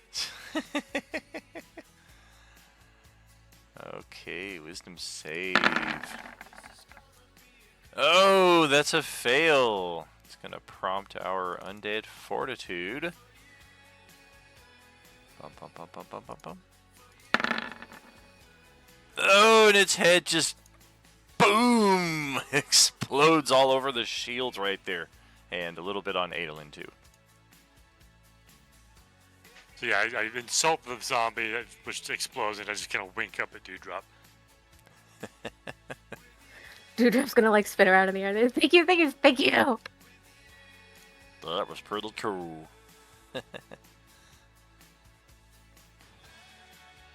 Would it be another check to get off the trailer? Nah, that's easily done enough. You just kind of sit down on the edge and lower yourself down. Okay, yeah, I don't want to be up here with these two things anymore. It's getting a little tenuous. Catch Gene filming your descent right here.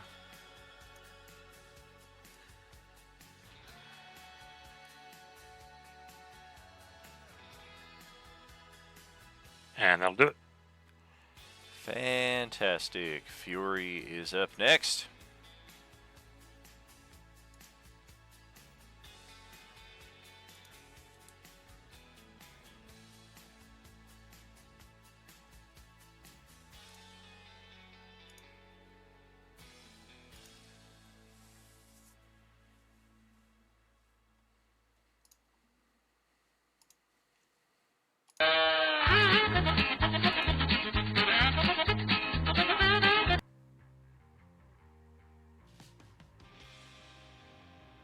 Jesus Christ, that scared the shit out of me.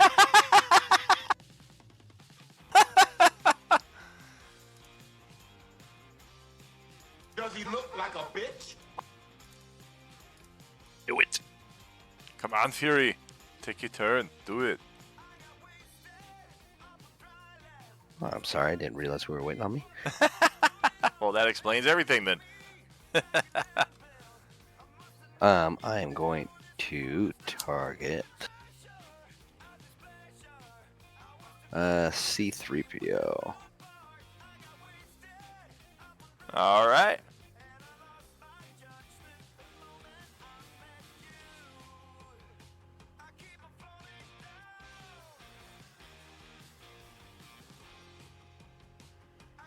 Well, that's 1 out of 2. Fortunately, the one for the less damage, but every bit counts.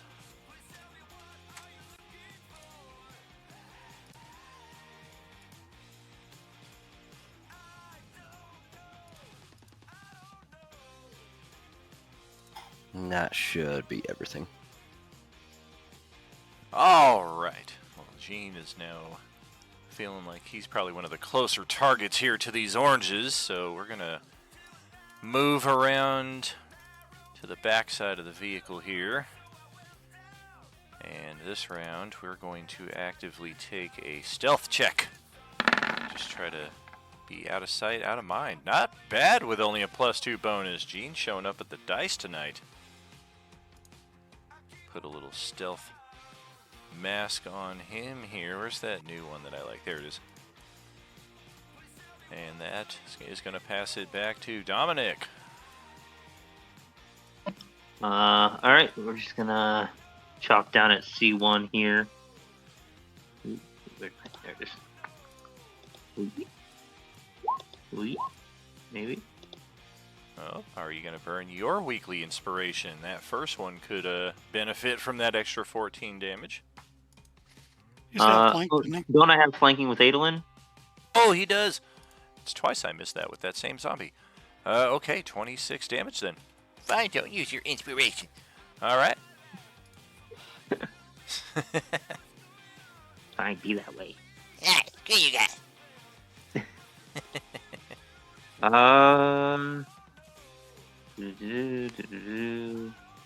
Oops, what am I reaching? Right. Yeah, that'll be it then. Excellent. Oh, well, here we go again with this poor sap.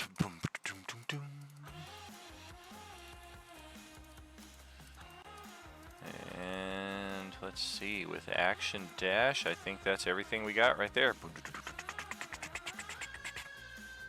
See, that's when you play that music. Yeah, when he needs to have that ready for its next turn there, I can only...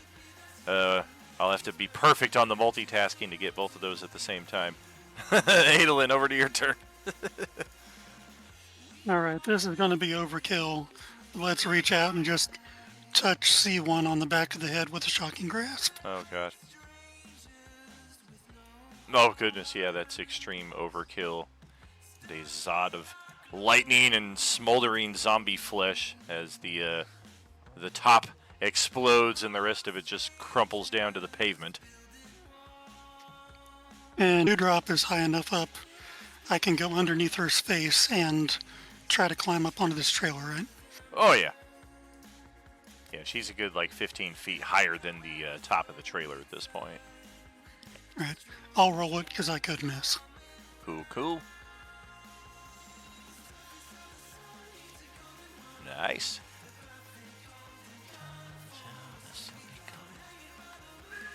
So I will move up into melee with both of these characters, and then bonus action, slide my little spiritual weapon over and take a swing. All right.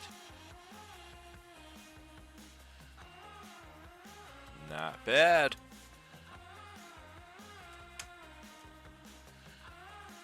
That's everything. Okay. That's going to bring it to the orange turn once again. Looks like 4 down, 2 to go. Number 3, affectionately mid-combat, dubbed 3PO. And number 5. We'll start with number 3. 1, 2, 3, 4. Yeah, we're going to do 4 targets. 1, 2, 3 is Adolin, so we're going to stay right here. Just shift over here into a flank. ready our armaments, which includes a scratch and a unarmed, both of which will miss. Same array for the other orange remaining. And number 4 is going to be Buddy. So we are going to step all the way over to here and try to take an attack on Buddy. That was C5. Correct. The other one I got. C3. I know. I was just being there. How dare you? It's a scratch weapon.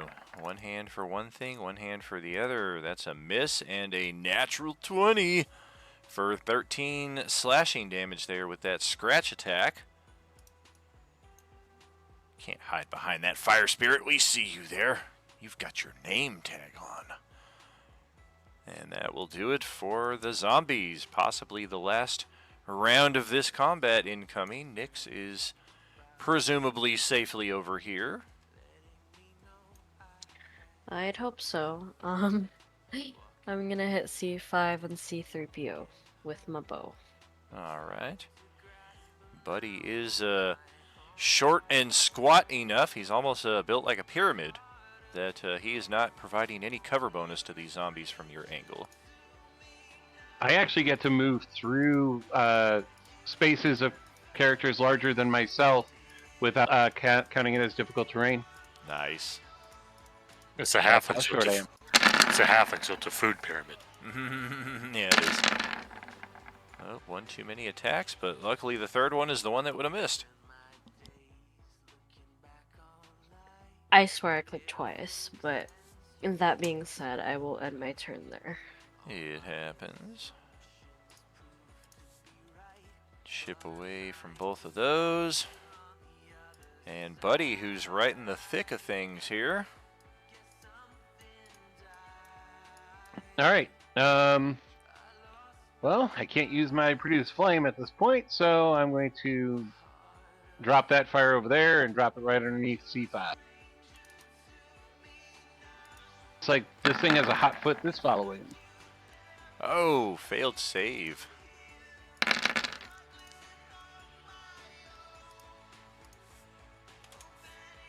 Yeah, this thing is starting to stink. 11 fire. I can't imagine that zombie feet are anything that are enticing to the olfactory. But when you go applying fire to it, you're just providing an unpleasant experience for everybody. Right. Okay, so Fury and I are going on a little trip if Fury is amicable to it, and we're going 15 feet this way.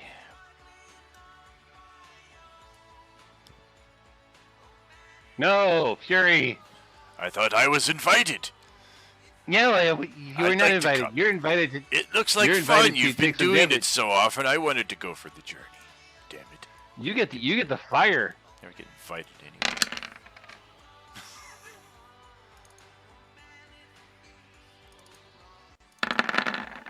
Oh, yeah, they both showed up on the saving throw this time. One of them burned a natural 20, in fact. He didn't invite it, so he rolled a natural 20 on his save. Oh, okay. Well, good for him then. And the other one a 23. And then I'll heal 9, and that'll be the end of my turn. Excelente. Over to Dewdrop.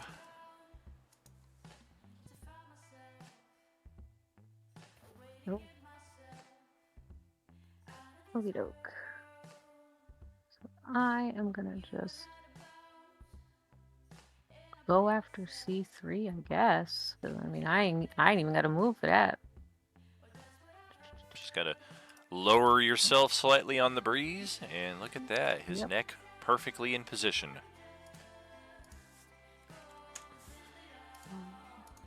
And then how tall is the bus trailer or whatever we're calling the thing? 15 feet high, so at 30 feet, you've got another 15 feet of differential there that these things still can't reach you. Yeah, I'm gonna fly up to the safety of a nice 45. Fair enough. I don't think I've been hit there yet. And then I'll pass it on. All right. That's over to Hawakan, who's looking at everybody around here, and with the exception of himself and Fury, or I'm sorry, yourself and Grixalot, everybody else has been wounded in some fashion.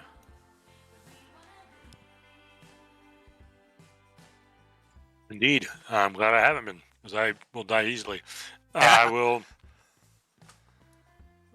what's that? C5, standing in the fire. I'll say, you certainly don't smell as good as a hot dog in that fire. You stink. Ugh. Yikes.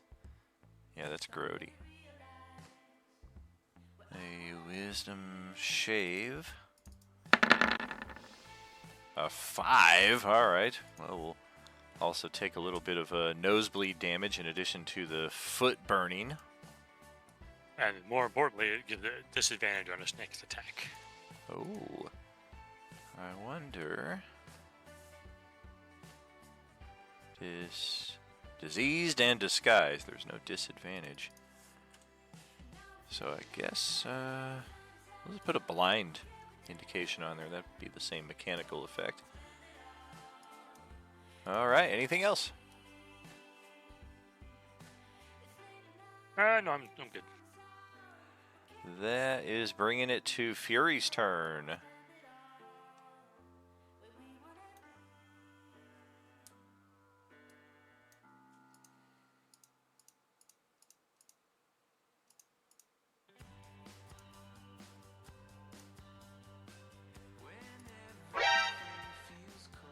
Here we go again.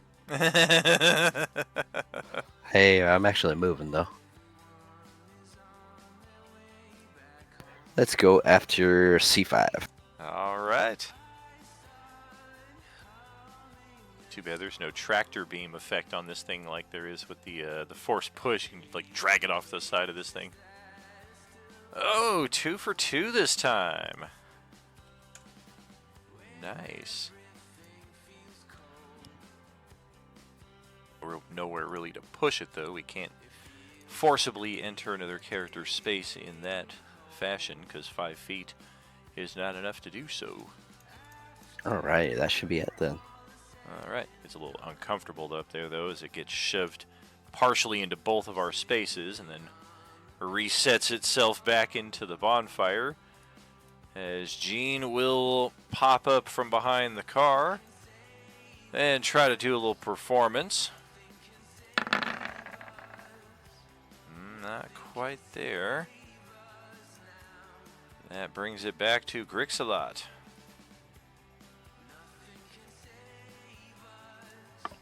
Okay. Alright, so I have to make the acrobatics to get up, correct? Unless you cannot fail a DC 10. Acrobatics or athletics, whichever one is your forte. I got a +6, so I guess technically I could still fail. Yeah. Yeah, you're good. Okay. He's a lizard. He can climb decently well. And I'm going to go after C5 here.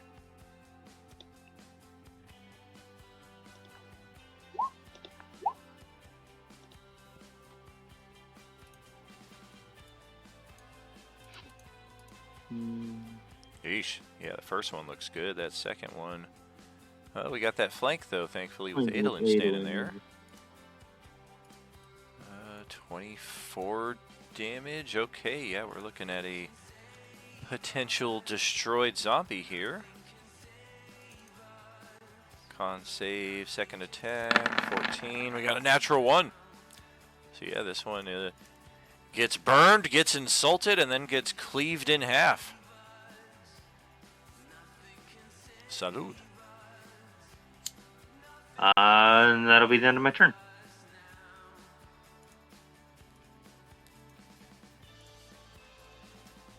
I want to play.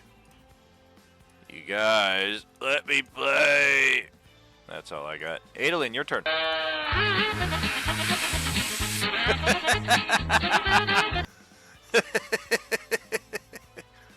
As my spiritual weapon is sliding over this way, I'll look at the Class B and be like, I don't want to play with you.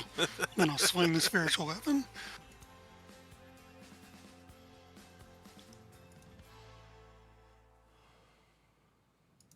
And then we will just give him a little touch with the shocking grasp. Oof, that might do it, actually. 40, yeah, just enough. Destroyed. And, I mean, we've got like 9.5 minutes of safety from this ultra dangerous zombie right here, but 9.5 minutes can go pretty quick out of combat, so now that initiative is over, what are we thinking?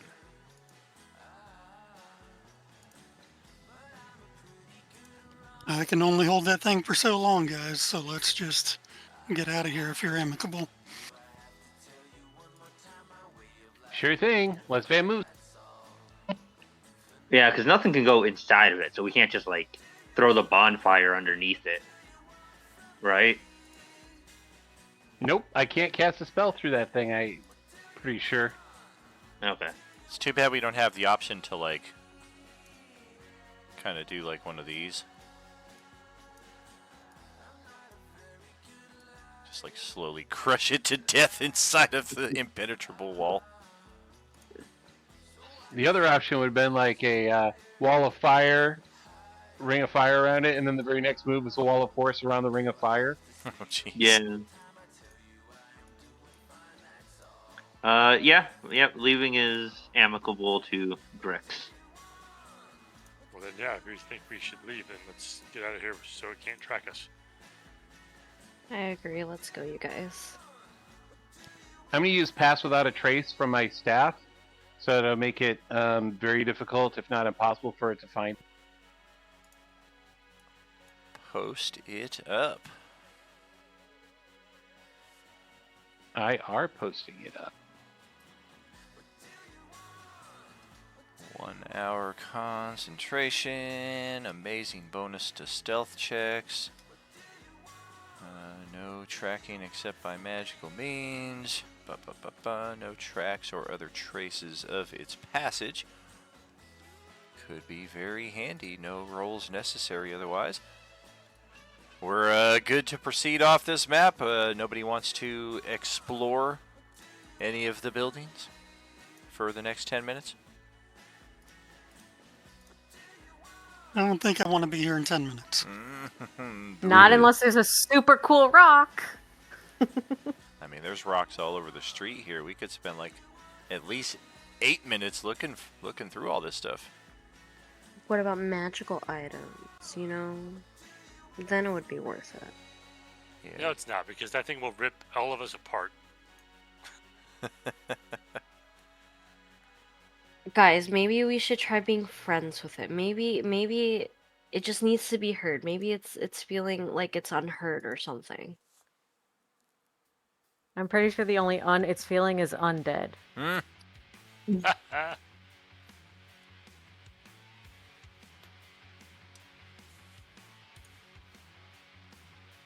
right, we were heading west, right?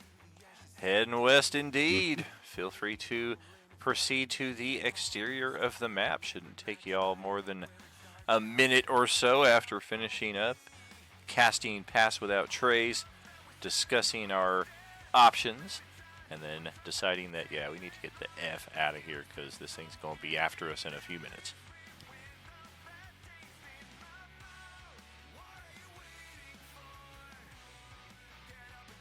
That's all of us except for Fury and Nyx.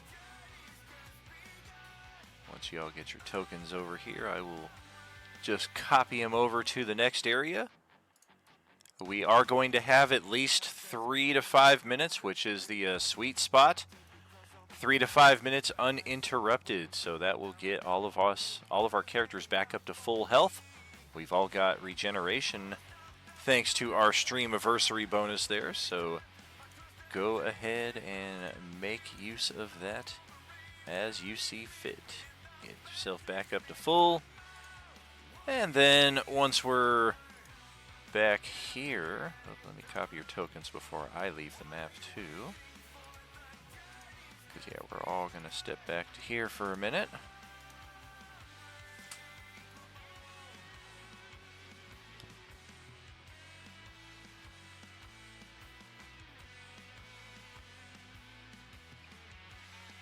And yes, we are only a mile or so outside the Fulton Market District, but it takes considerably longer with the terrain in the condition that it's at before we finally make our way to the crossroads proper.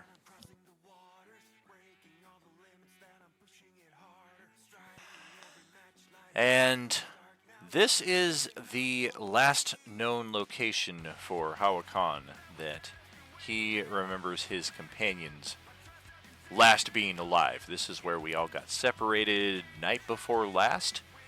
If his accuracy on the clock is anywhere near truth. And it was a heavy rainstorm that night as well. The fog, the gloom was almost like twice as intense as it normally would be. And here we are almost a full 2 days later. The fog is still pretty thick, thicker than the average gloom. The rainfall and the lightning storm have thankfully stopped, but this area, due to its elevation, seems to be under a heavy, heavy flooding. So for those of us who are ground-based, we'll find this next area a little more difficult to traverse in some areas. Let me just double check this map before we get there.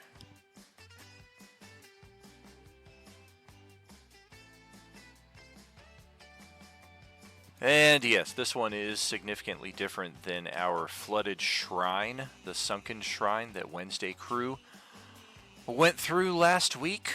There are no spots of flood and no flood. Everything is flooded except the areas that obviously don't look like it. And what I mean by that are the tops of vehicles. You can clearly see that some of them are above the flood line. Otherwise, the toll booth itself, the large roof, is of course well above the flood line. And some of the tree canopies are likewise above the flood line. Everything else, once we get on this map, you're going to clearly see what we're talking about. So without further delay, we will get over here. And yeah, this is How what deep we're is looking the water? at. The water is a good 5 feet deep. That's thanks for Buddy. Oh yeah, it's pretty rough. I've got my helmet that lets me fly, so I can stay above water level. Adelon's got something for everybody too, because once we crossed the river, he thought it might be used for a road, and he has had water walk prepared this whole time. So everybody gather within 30 feet of me, and I will cast a water walk, and everybody can walk on water for 1 hour. Handy. But Grix likes to swim. Grix has a swim speed. I don't want to Don't walk. get within the range of the spell. Yeah, just be more than 30 feet away. Or just say no. And clearly this map is going to be a demonstration of our new setup here, where we're not using the dynamic lighting. We're not even really using Fog of War. It's an exterior map, and for ease of navigation, everything is visible. Of course, the persistent fog rolling in over here is likely to make certain aspects in that respect a little more difficult. But we're going to need to track our lines of effect, our lines of sight, a lot more than we otherwise would, because this map is a bit large. 60 feet for those of us as far as here. I mean, this map goes on 230 feet or so from Buddy's point of view, so just keep that in mind. Close all of these out. Get that rolling.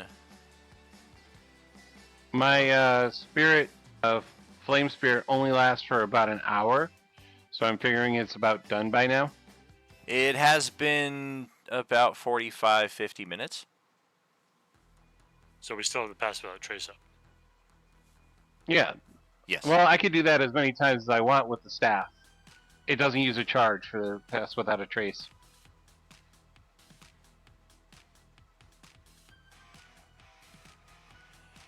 Not too shabby. I mean, it's got quite a few others that take charges, but Alright, I need to get my character sheets open here real quick. Hopefully we don't have any stream issues. while we've got a little downtime and your test stuff set up, Gail got her new magic item for winning the Lost Challenge. She's got the skull helm replace the helm of teleportation. Oh, interesting. Wonder what exactly that all entails. It gives her resistance to cold, poison, and necrotic. And then once per day, she can cast Spirit of the Dead.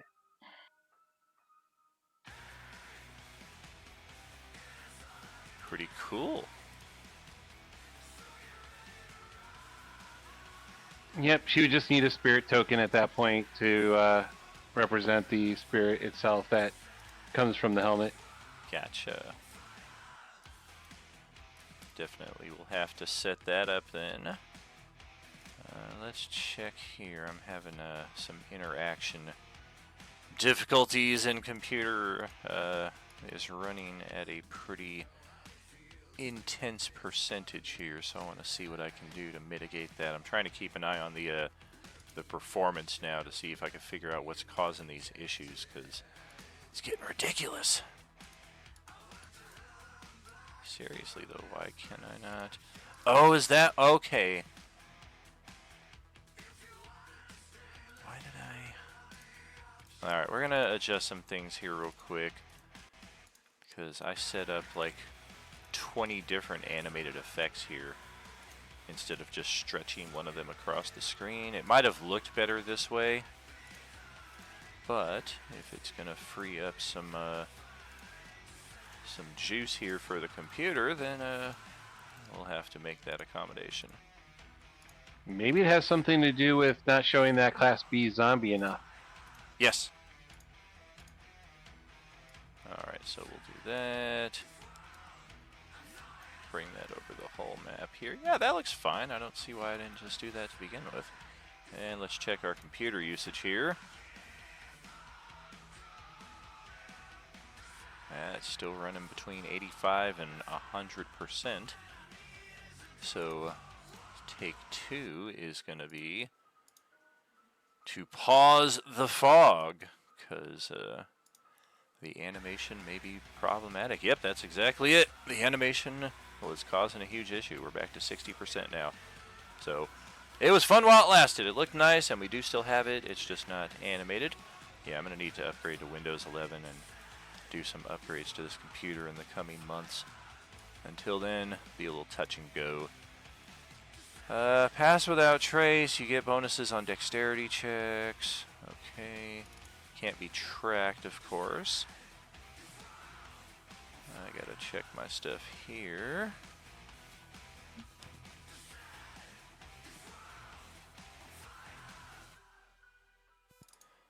Alright. How about you?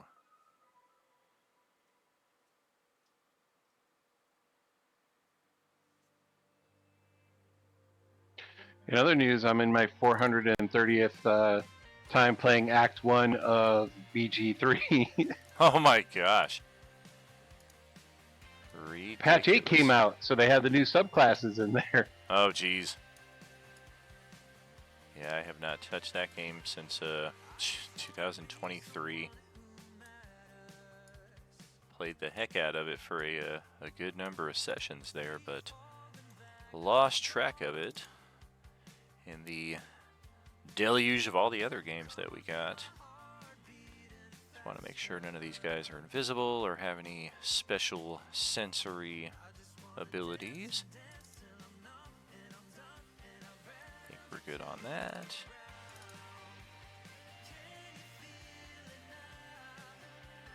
Yeah, the most notable thing, and most of you might just confuse this with the natural stench of the stagnant water and the little marsh-like area that's kind of being created on the spot here. But for Hawakan, the stench that arises from these undead creatures is quite potent and quite distinctive. He's never had the displeasure of smelling anything like that, and as soon as he arrives back on this scene, these undead that we can clearly see on the map, but of course all the vehicles between here and there might make things a little more difficult, we definitely smell them before we see them. And Hawakan is the first to identify that these are the intelligent and tactical undead that separated and possibly destroyed his group. This one's adorned in full plate armor. Man, they smell worse than Buddy? That's got to be a feat. They stank! What's going on, Kimberly? Welcome. Well, we definitely, as we're approaching, whisper to the group that I can smell this. It's the same smell that the ones that attacked us, these tactical, well strategied undead. This is that same smell. They're here still.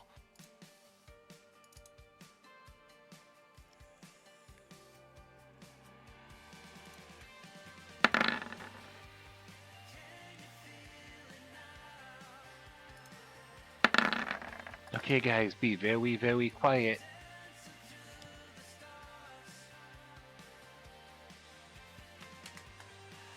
Okay. Yeah, Gene is, he does not look comfortable here at all. He kind of seems to be having doubts about this whole encounter area and the flooding, even with the ability to walk on the water. He just does not like all of the blind angles presented from this parking lot full of cars. So he immediately starts pulling at the rear door of this minivan right here, and to his surprise, it opens up, and he actually crawls inside this flooded vehicle, and he just kind of looks at the rest of you and just mutters, let me know when it's safe. I'm going to hang back here for a little bit.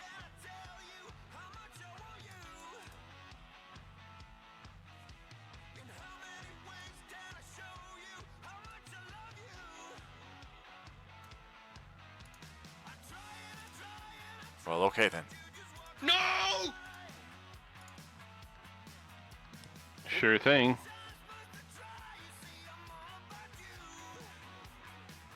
And what, let's get active perception checks from the rest of the group here.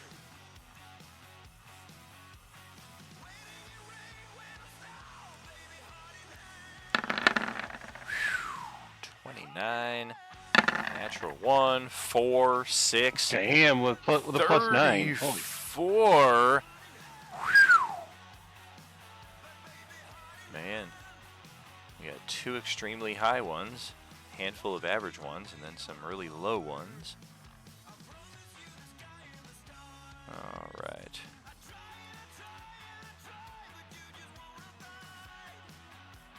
I would say your group is aware of all 4 of the ones directly in front of us. The 3 here kind of on the main road, and this one off to its side. These 2 are sufficiently inside the tree canopy, plus they're probably out of most of your lines of sight anyway, so none of us should have any intentional in-game reason to go over there monster hunting. We may try to go over there as a means of skirting around the ones we see and then come into contact with them. And then same case for the one on the far north. This one way up here, we are not aware of that one either. But all 4 of the ones here They do not. Actually, I need to have you all roll your stealth checks as well. Because you do get a +10, but that doesn't mean they will just not automatically see you.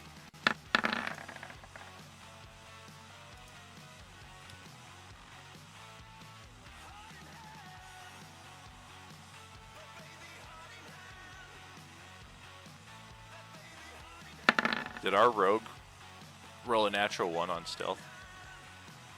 You're damn right she did. Oh dear.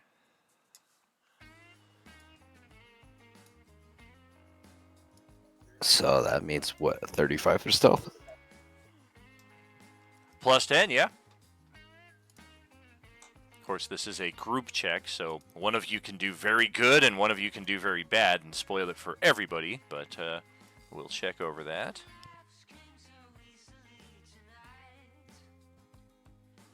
Leave the rogues alone. It happens. Okay. Good. Adolin's got the heavy armor, so does that mean we're rolling the 12? Yeah, but it's a 22 with the boost. Sure. Okay. And that. And are we satisfied with our numbers where they're at with the +10s and everything? We're happy with what we're looking at. Yeah, I'm good. As a point of clarity, Grix did take the walk on water after he smelled it, and he realized he didn't want to swim in it. Fair enough. But if he's part lizard, the swamp should smell like, home. The ancestral birthing grounds of my people. Smells like a jockstrap. You don't know what my home smells like. Well, your group is in a advantageous position here, and as you get closer, i.e., I'm going to kind of take liberties with your tokens here for 5 feet of movement. And as we get a little closer onto the map, we can hear these undead speaking to each other in raised whispers. Particularly these two up here are whispering back and forth to each other, and the language they are speaking in is one that none of our characters should have. I.e., it is Darakul, which is why I specifically forbade anybody from taking this as a playable race. Any of the background features of this, I think at one point, Arm Ripper had unintentionally just added this because he thought it sounded cool, and I was like, yeah, we have too many options here, and I didn't realize there were playable options for these guys also, so yeah, we don't need PC versions of these guys. How do you wish to proceed, though? Seems like they are discussing something with each other, but not entirely aware of what you guys are doing over here.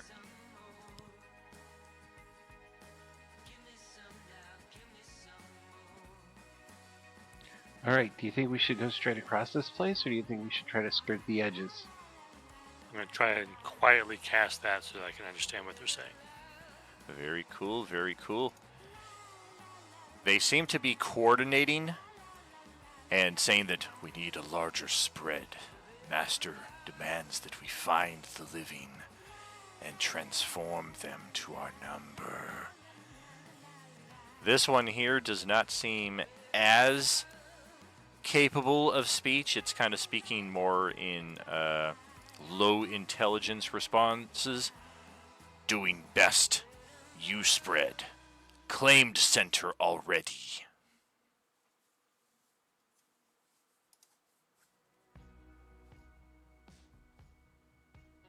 And Hawakon will relay that through whispers to whoever's nearest to him.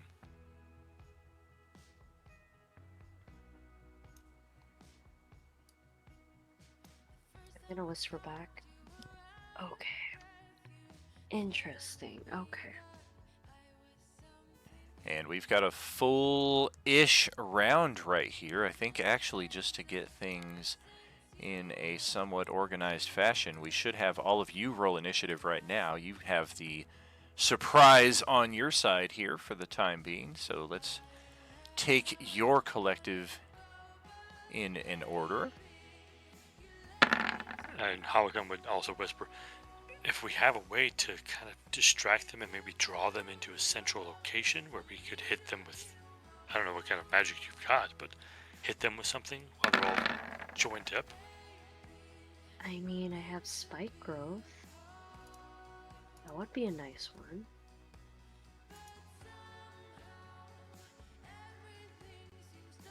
Amazingly enough, I also have spike growth, so that leaves us, quite a few options for that. We should cast it.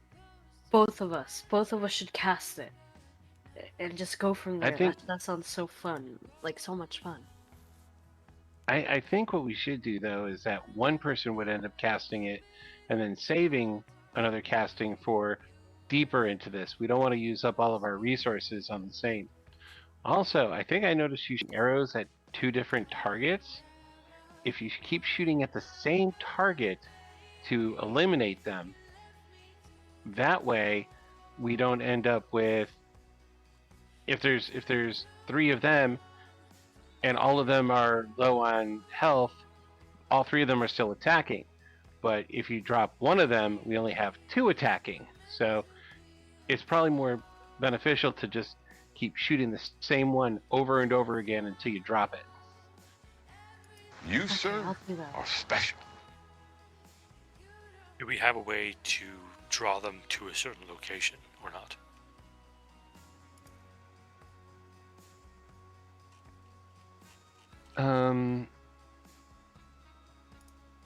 I mean, like, I can distract if that's what we really need. They can't.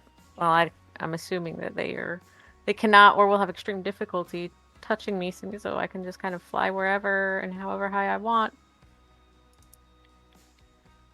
Daniel, what do I remember? What kind of did they use weapons or anything? They do, but they also were fighting with tooth and claw. But some of them, all of them, were armed with some kind of traditional weapon as well: swords, pickaxes, things of that nature. Were they using any ranged attacks? Crossbows. I'll tell Dewdrop they have crossbows at the very least. I can probably create a distraction with shaping some water. That's a possibility. Nobody has illusion spells or anything like that?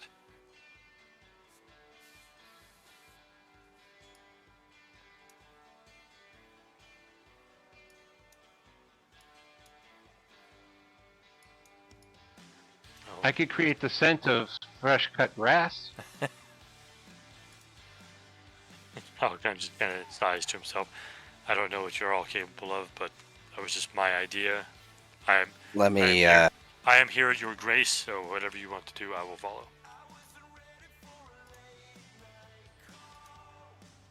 Hopefully, the rest of my group is maybe still alive or at least recoverable here somewhere.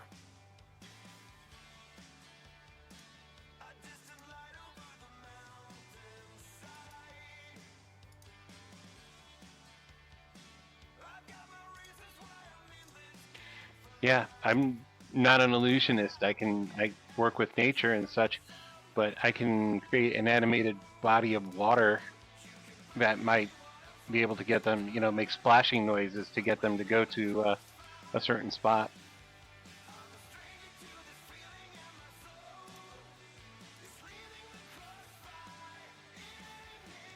If you want, I can just create dancing lights 100 and some odd feet out. Hey, if you make them look like torches, like a group of people walking through, that might get them to try to attack it. I guess the other question is, we've heard that there's spike growth possibilities. Is there any other large affecting spells that could target an area where they've gathered? Oh yeah, no, I've got a couple. I can do a few with the staff.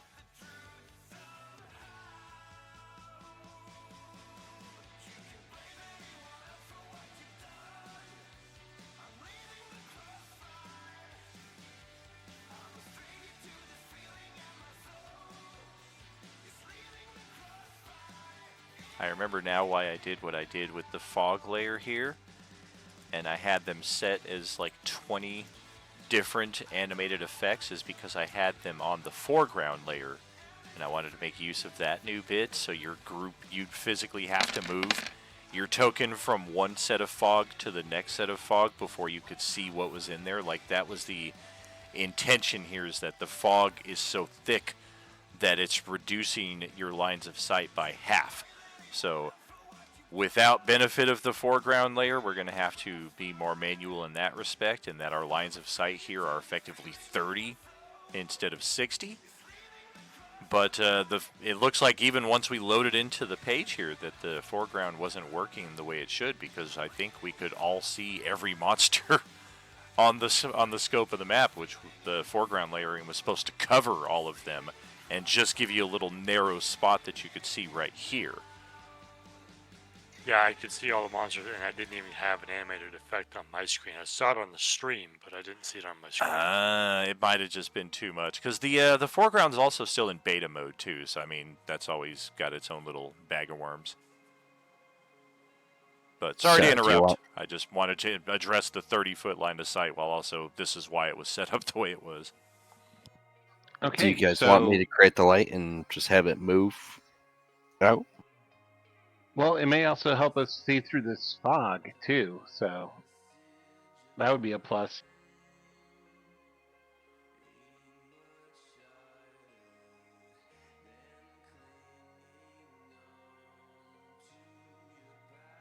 Whatever we're going to do, we should coordinate so that we can make use of that opportunity before they descend upon us.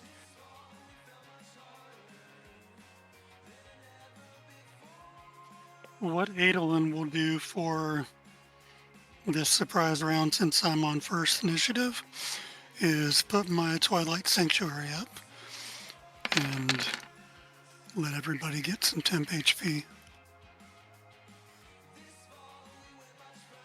Very cool. How far do you want the lights?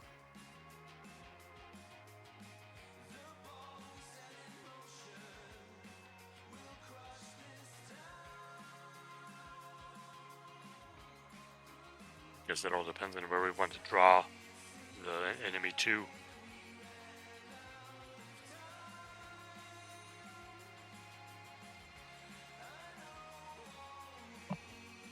Buddy, did Put you him on want top of to the have card. that spike growth, or did you want me to do it?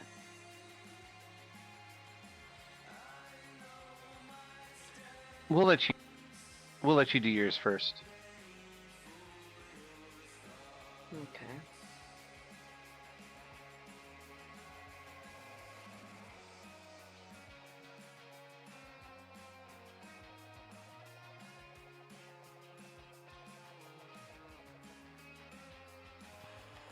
Alright, so while you guys are getting that set up, we've got a interesting little addition here. A unknown paradox of the Coalescence in how it brought our characters from Kryn into the Chicago setting is a short-range telepathic bond between Hawakan, Ziliana, Sir Reginald, and Qatar.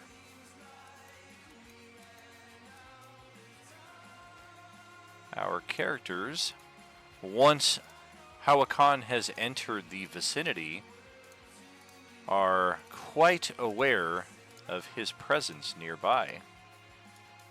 And for Kadar, Reginald and Ziliana currently taking refuge in this ruined and I might add uncovered trailer back here. You guys actually entered through the broken wall here to your south. Hawakan's reemergence into the area is something of a surprise. You guys are just coming off of the other end of a long rest here.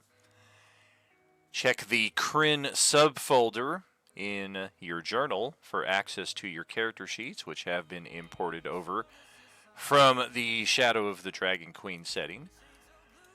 All of that to say that while we are over here stealthed up and ready to spring a surprise, both Hawakan as well as the three other characters to the west are all suddenly aware of each other's presence and may communicate at this short range telepathically. I'll immediately reach out to them mentally and be like, "You're still alive. Thank the gods. I have a group with me who's come to help me, well, rescue you. But we're trying to plan a way to get to you through these undead." Yes, the gods are different here. I don't feel the same connection, but I still get power, and I don't know why.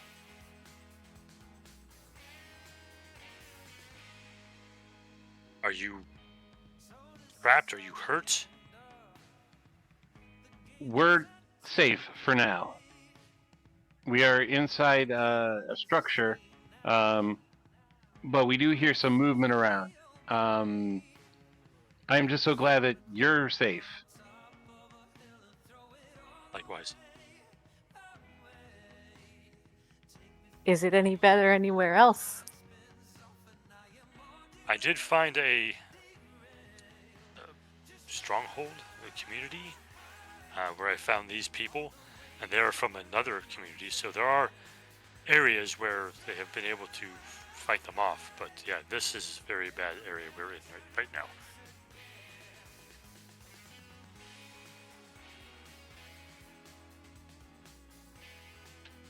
Do you want us to try to make our way to you, or do you want to make your way to us?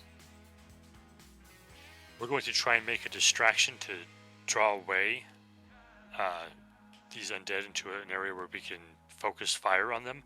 I would say when you hear that happen, make your best judgment on trying to join forces with us. When you give the signal, we'll make our move.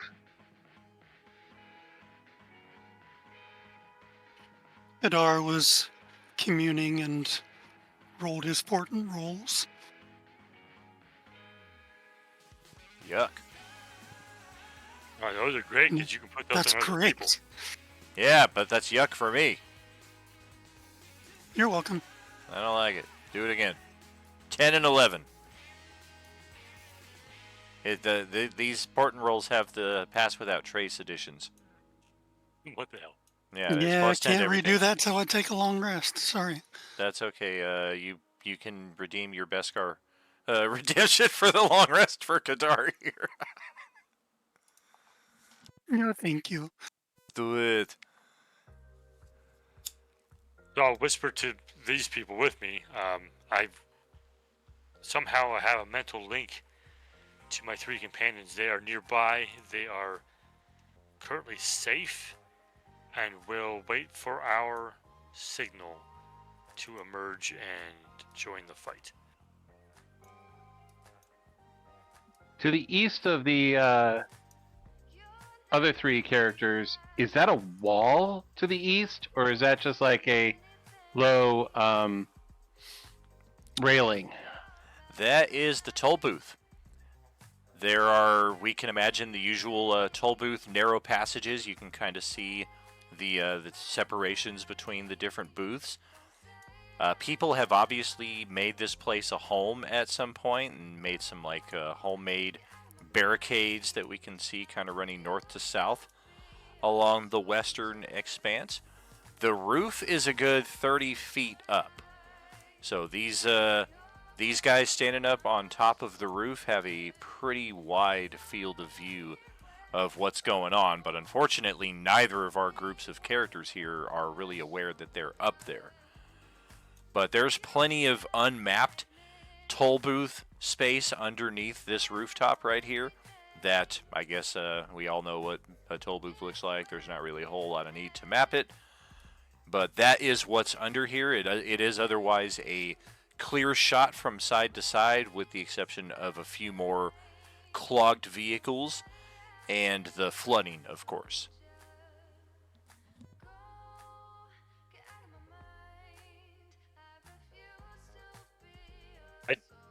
I don't know if can we even see that there's a roof there in this fog?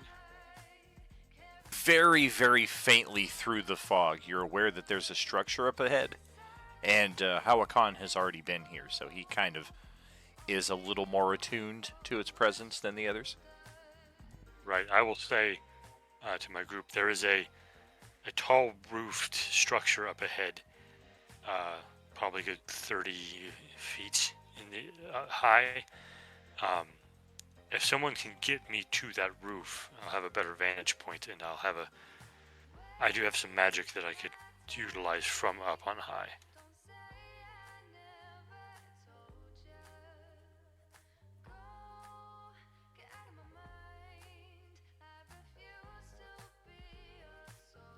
I could fly that high, no problem. I don't think I could fly with you. I am not strong. You are like 3 times my size.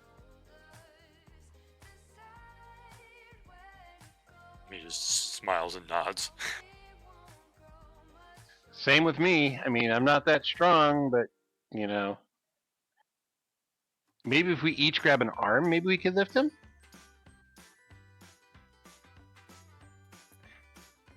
In theory, that sounds like it could work.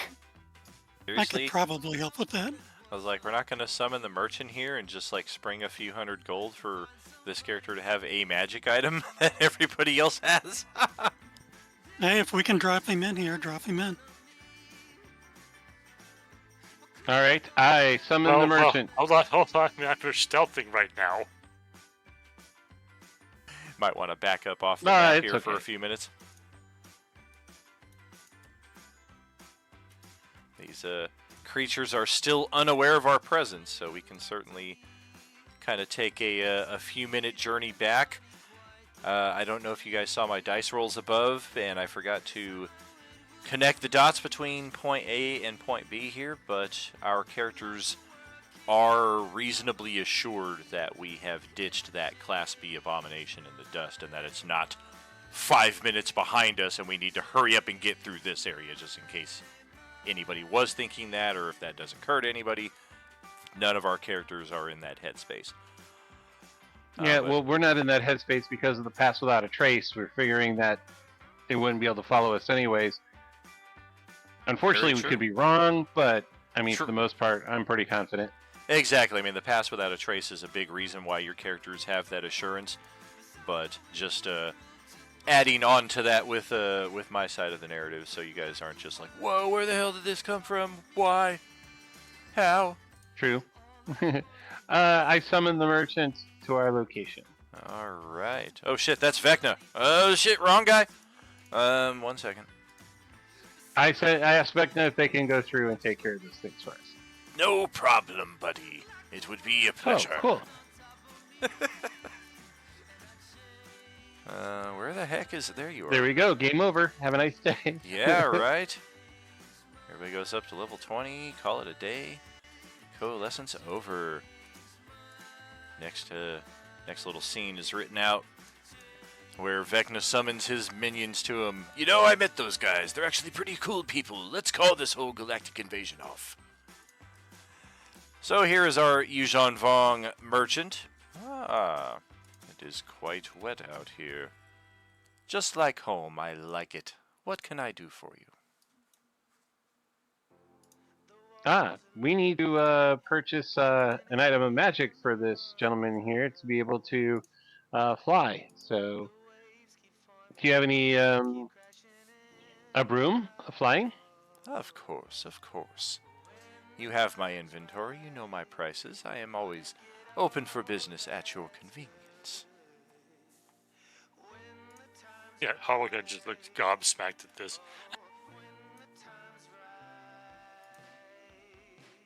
Adolin would turn to Hawakan and be like, "What other kind of gear would be useful for you?"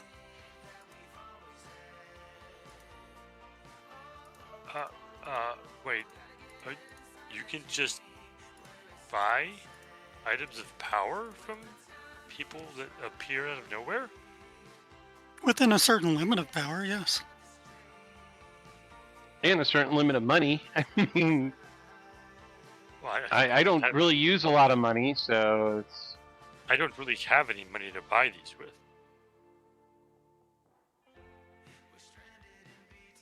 Well, what would be useful? I don't know what the options are. I mean, I don't have any magical, really anything. I have a few potions and half of a sending stone pair. That's all I have as far as magic.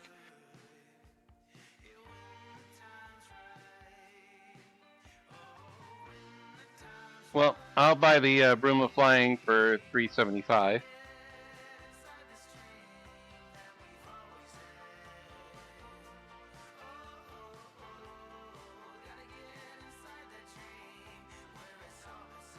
$375 it shall be. Is there anything else I can do for you?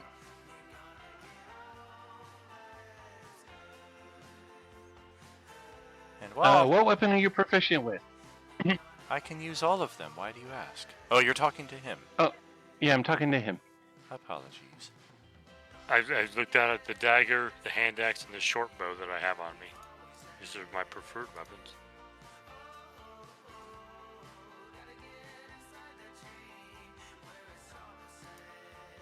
Although my main weapon, I would say, is probably my voice.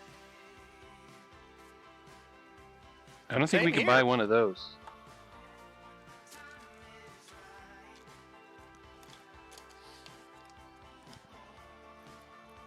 So Adolin will purchase for him the, I don't even know how to pronounce it, the Lyre, instrument of the bards. Ooh. The lyre, I believe.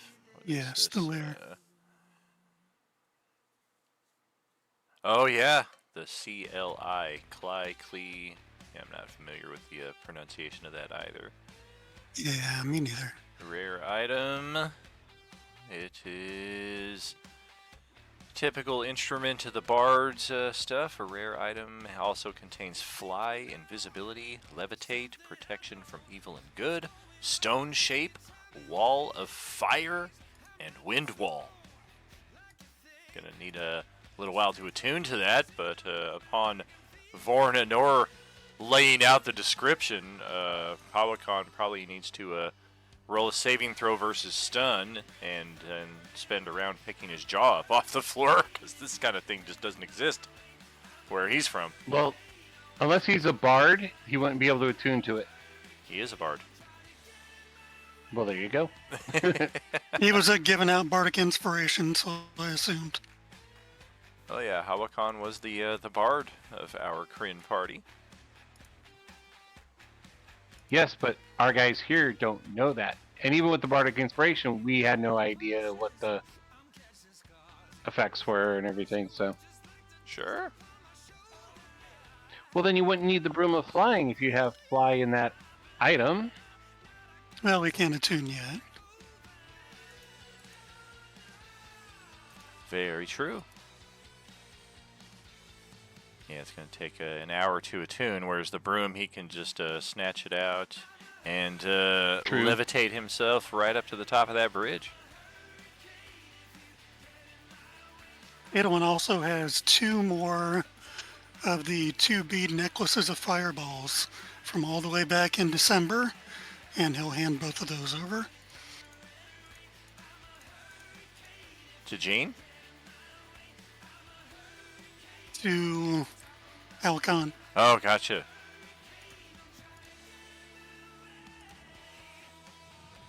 So he can rain down a couple of fireballs from on high. Okay.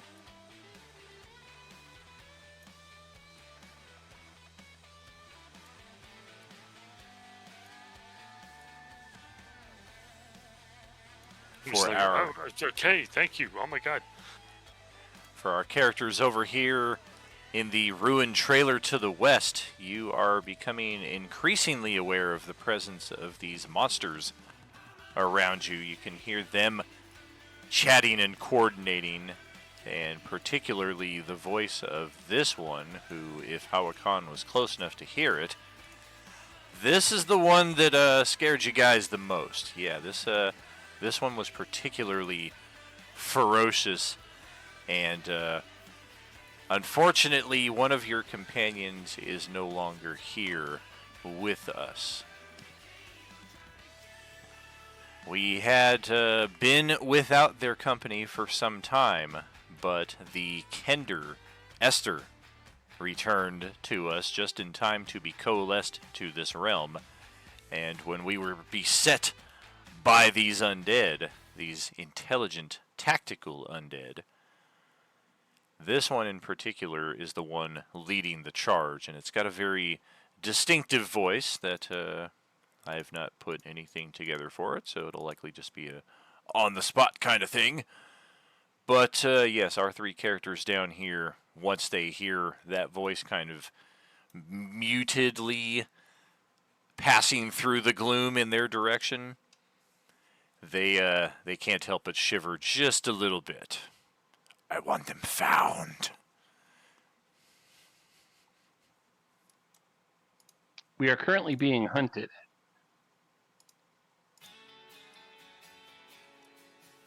Oh, look at the others. I'm like, this is amazing, and I'm sure more than enough. We should get back before they find my friends.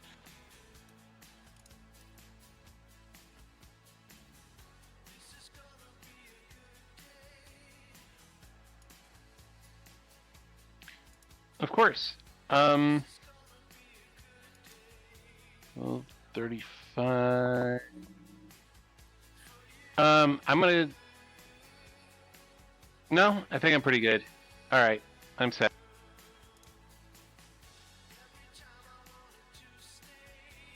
All right. Well, if we are done, we will send her back where she's from. And while I got you all here, Sammy had some wanted to grab something from the merchant before they left. I want to buy the bracers of archery. Okie doke.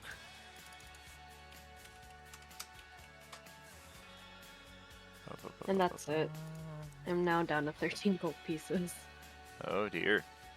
+2 bonus to damage on ranged weapons. Pretty handy. If you just drag that onto your character sheet, hopefully it populates all that into your existing ranged attacks. And while I'm thinking of it, everybody give me...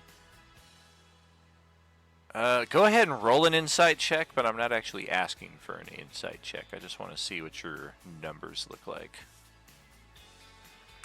Oh, jeez.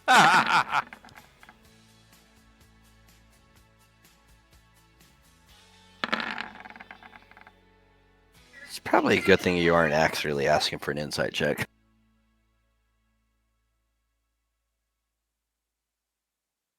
Good that you got that roll out of the way. By the way, are there any like decently fist-sized rock? Or no, we'll do like a nice like skipping rock size. Plenty. Oh, I need a couple of those. Help yourself.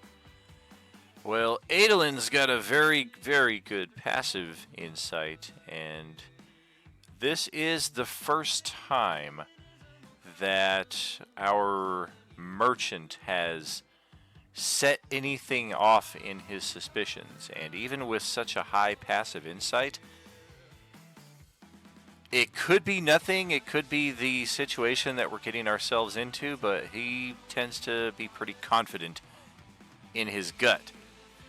But even with such a good passive insight, he can't be sure what it was about her that just triggered his spidey sense. And it's only shortly after she departs that he starts having some kind of thoughts about it, which of course now we're seemingly pressed to go help Hawakan's friends, who are up ahead. File that away or bring it to the group's attention as you wish, but we'll step back onto the map here at least. Probably leave that for after combat. All right. And we can get back into the turn order here. Adolin's got the first one, so we can certainly spend a few more moments strategizing exactly what we're going to do. Well, at most, we're going to get probably the surprise round in before we close out our session for this evening, but use the time available as you like. Yeah, Adolin, for his surprise round, put the Twilight Sanctuary up. And it's 14 temp HP for everybody that ends their turn in it. All right. What is Dewdrop thinking with her surprise round here?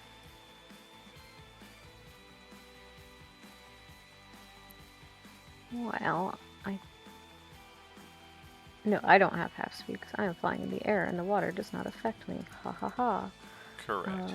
We all got the water walk too, thanks to Adolin's cast. So technically, you can walk on the water and fly above it.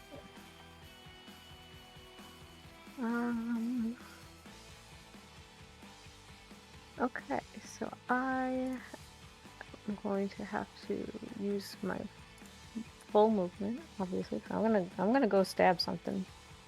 You can hear this one splashing through the heavy waters up ahead. It's only when you get within 30 feet of it that you can actually see it. And yeah, that is a heavily armored, wicked-looking undead of some kind. I'm pretty sure that's like one of the flying monkeys from the Wizard of Oz. A little bit, yeah. Just it's like fully grown up. Moved out, like got a job. Planet of the Apes meets Wizard of Oz. I would watch the shit out of that movie. Okay. I will bonus action dash to come over to this dude. Oh my god, hey. It shouts out in its native language, which Justin can hear. There's something flying over here! Some kind of fairy! And I will take a little stabby stab. Oh dear, yeah, even with our heavily armored defenses here, that is a solid shot. She is a swashbuckler, or is that a different rogue I'm thinking of? Yes. So she does get the rakish audacity. That is a lot of damage. Ouch, this thing has a lot of hit points though. Okay, and then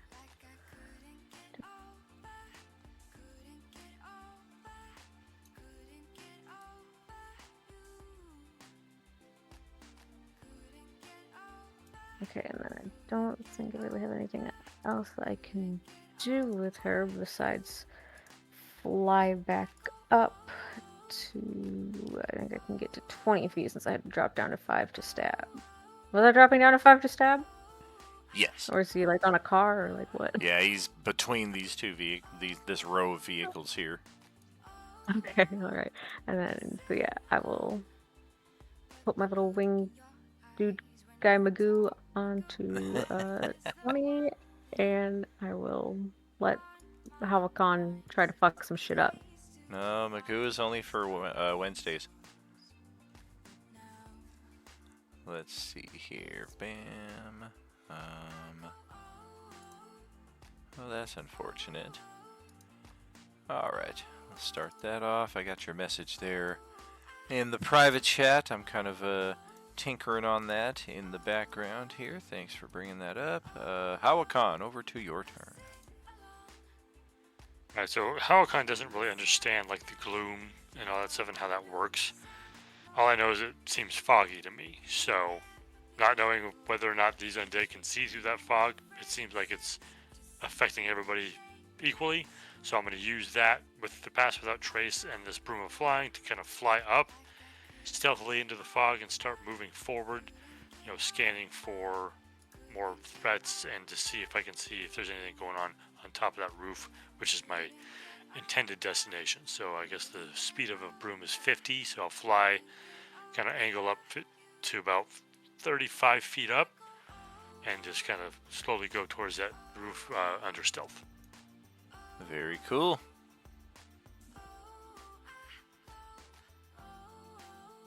Go ahead and roll another stealth check here as you're moving out.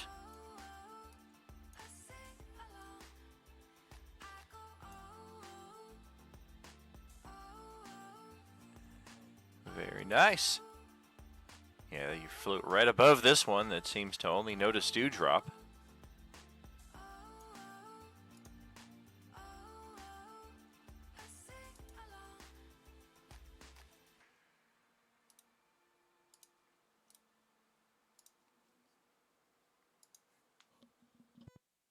Yeah, and that's it, because I'm stealthing.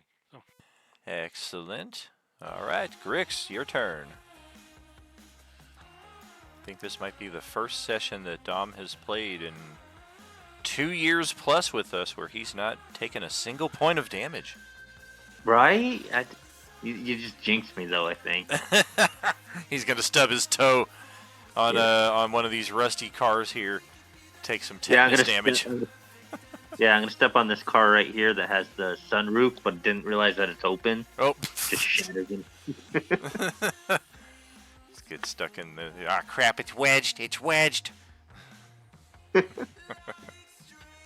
right. I don't even know if I know anybody else is moving out yet, because I didn't think we even came up with a plan. So, Grix is being a good little soldier, and he's waiting to be told that they're gonna do something. I don't think he can. No, that's. Well, I think Dewdrop already kicked that can down the road. Right. You all heard this thing call out in Darakul, which of course Hawakan can speak, but you did hear it shout out in alarm after Dewdrop broke stealth and just went flying off in that direction. Okay. 5, 10, 15, 25, 30, 35. 40. Oh, that sucks. No. There's another one over here. Some kind of draconian.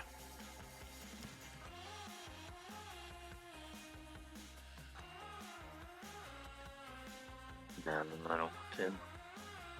I will use my. I was like, you want a distraction? Here's a distraction, and I will enter a rage and let out a primal scream. Oh, primal scream. We got one of those here in the soundboard. Yeah. Or wait, that's the wrong one. It should be, There you go. It'll be like, come at me, bro. And then that'll be my turn. All right. And Hawakan is, I would say, Dewdrop and Grix a lot close enough as well would be drawn to the attention of this one now. That upon this one calling out that there's some kind of draconian in the area, this one shouts back, Master wants the draconians alive. Oh, I'm sorry. I still had an action. Will prepare an action to hit something if it comes within my range. Oh, cool. Well, let's drop one of those on you. Got it. Okay, so Nyx, that is over to your turn. Okay, I'm gonna move forward 25 feet and then attack the undead in the very middle twice.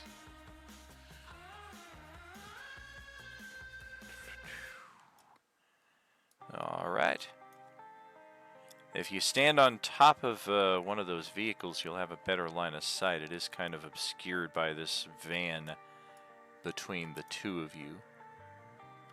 Up on top of this one, though, you got a bit better angle if you kind of like lean around to your left and shoot through the tunnel here. 10, 20, 30. I think you need to be up one, though, just to get it within the 30 feet. Nice! That is a hit and another hit. Too bad the crit wasn't on the first one, but whatever.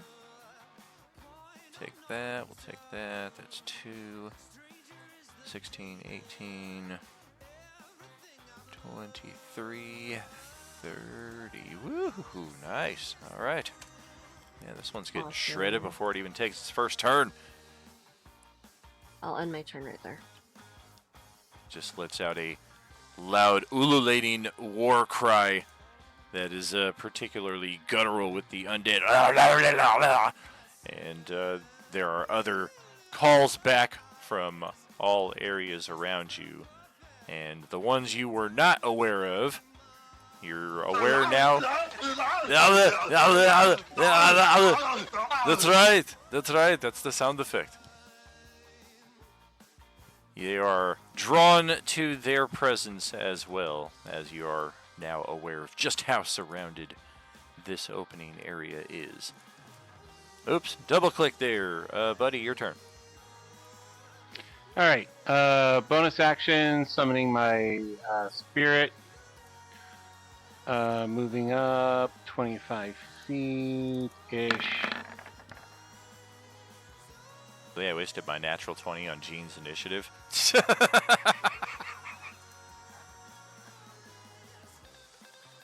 And then produce flame on that one. Gotcha. Thought you were going to create a bonfire under the water. Like, well, that'll be interesting. There's a little bubble. I mean, well, the spell doesn't say that it has to have air. I mean...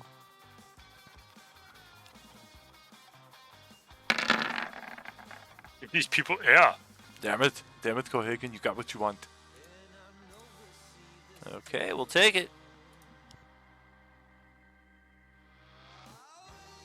So, yeah, that'll be my...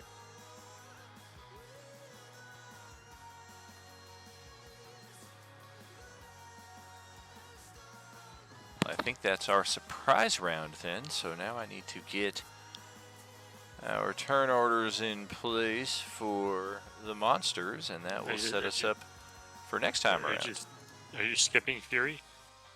Oh, yep, I'm seeing it on the wrong side here. Yeah, there's Fury. Yeah, Fury gets his turn, of course. Alrighty, so the amount of time we spent off the map there, that was more than 10 minutes, right? Between point A and point B, definitely. Okay, I'm going to use a spell slot to resummon my cannon then. Gotcha.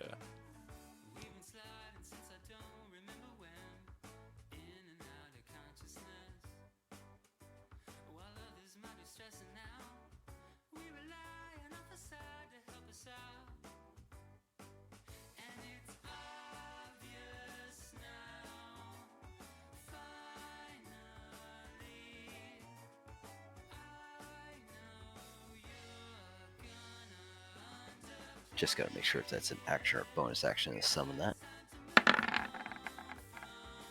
Cool, cool.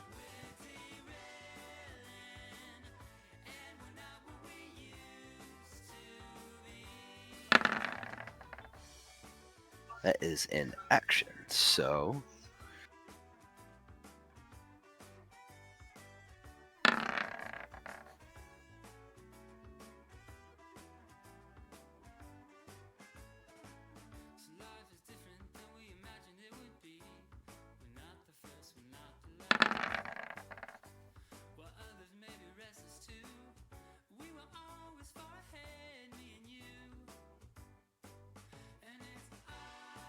Of course, it didn't carry that over. Okay.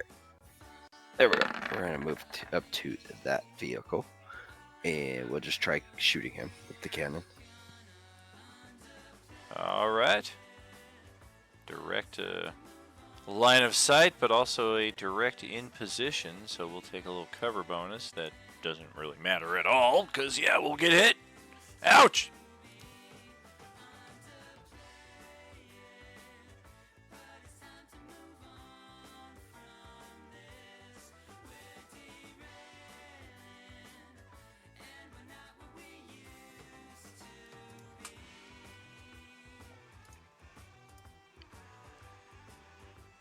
Anything else for your turn there? Nope, that should be everything. All right. So while we were doing that, I got initiatives in place for next session for all of our foes on the board. We should also get other 3 Quinn characters to roll.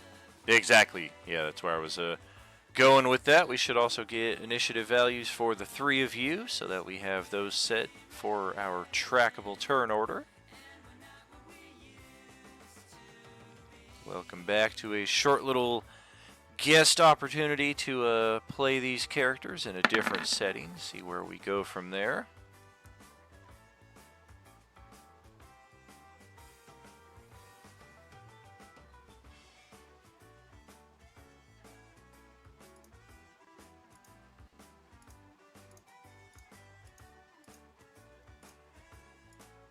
Sort that out, make sure we don't have any ties. Couple close ones, but not quite. So yeah, 16 count initiative. Round 1 will certainly take us a bit of time to literally slog through. Let's get that turn order tracked and posted over. And we're going to the end page here, friends. Week 17, halfway over. We've got both Sundays out of the way. We got our Monday out of the way.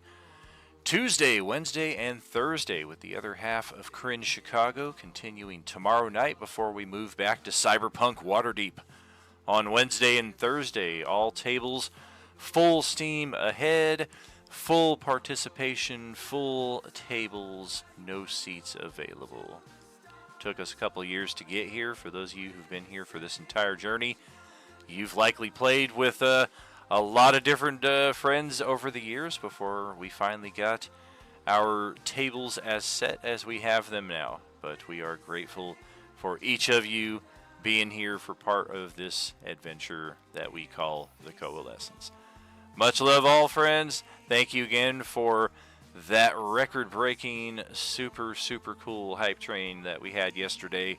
I may take a bit of the evening ahead to go through the first round of surprises and prizes in that respect. So stay tuned in the Discord channel over the coming little while here. Knowing me, I'm probably still going to be up till like 2 a.m. before I got to be up at 5 a.m. That is its own little thing, though. Much love, all. No are you without you. Have a good night. Have a good night. Good night, everyone. Have a great one. Good night, you guys. Good night, everyone. Good night. Good night. Get some sleep, damn it.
precious time.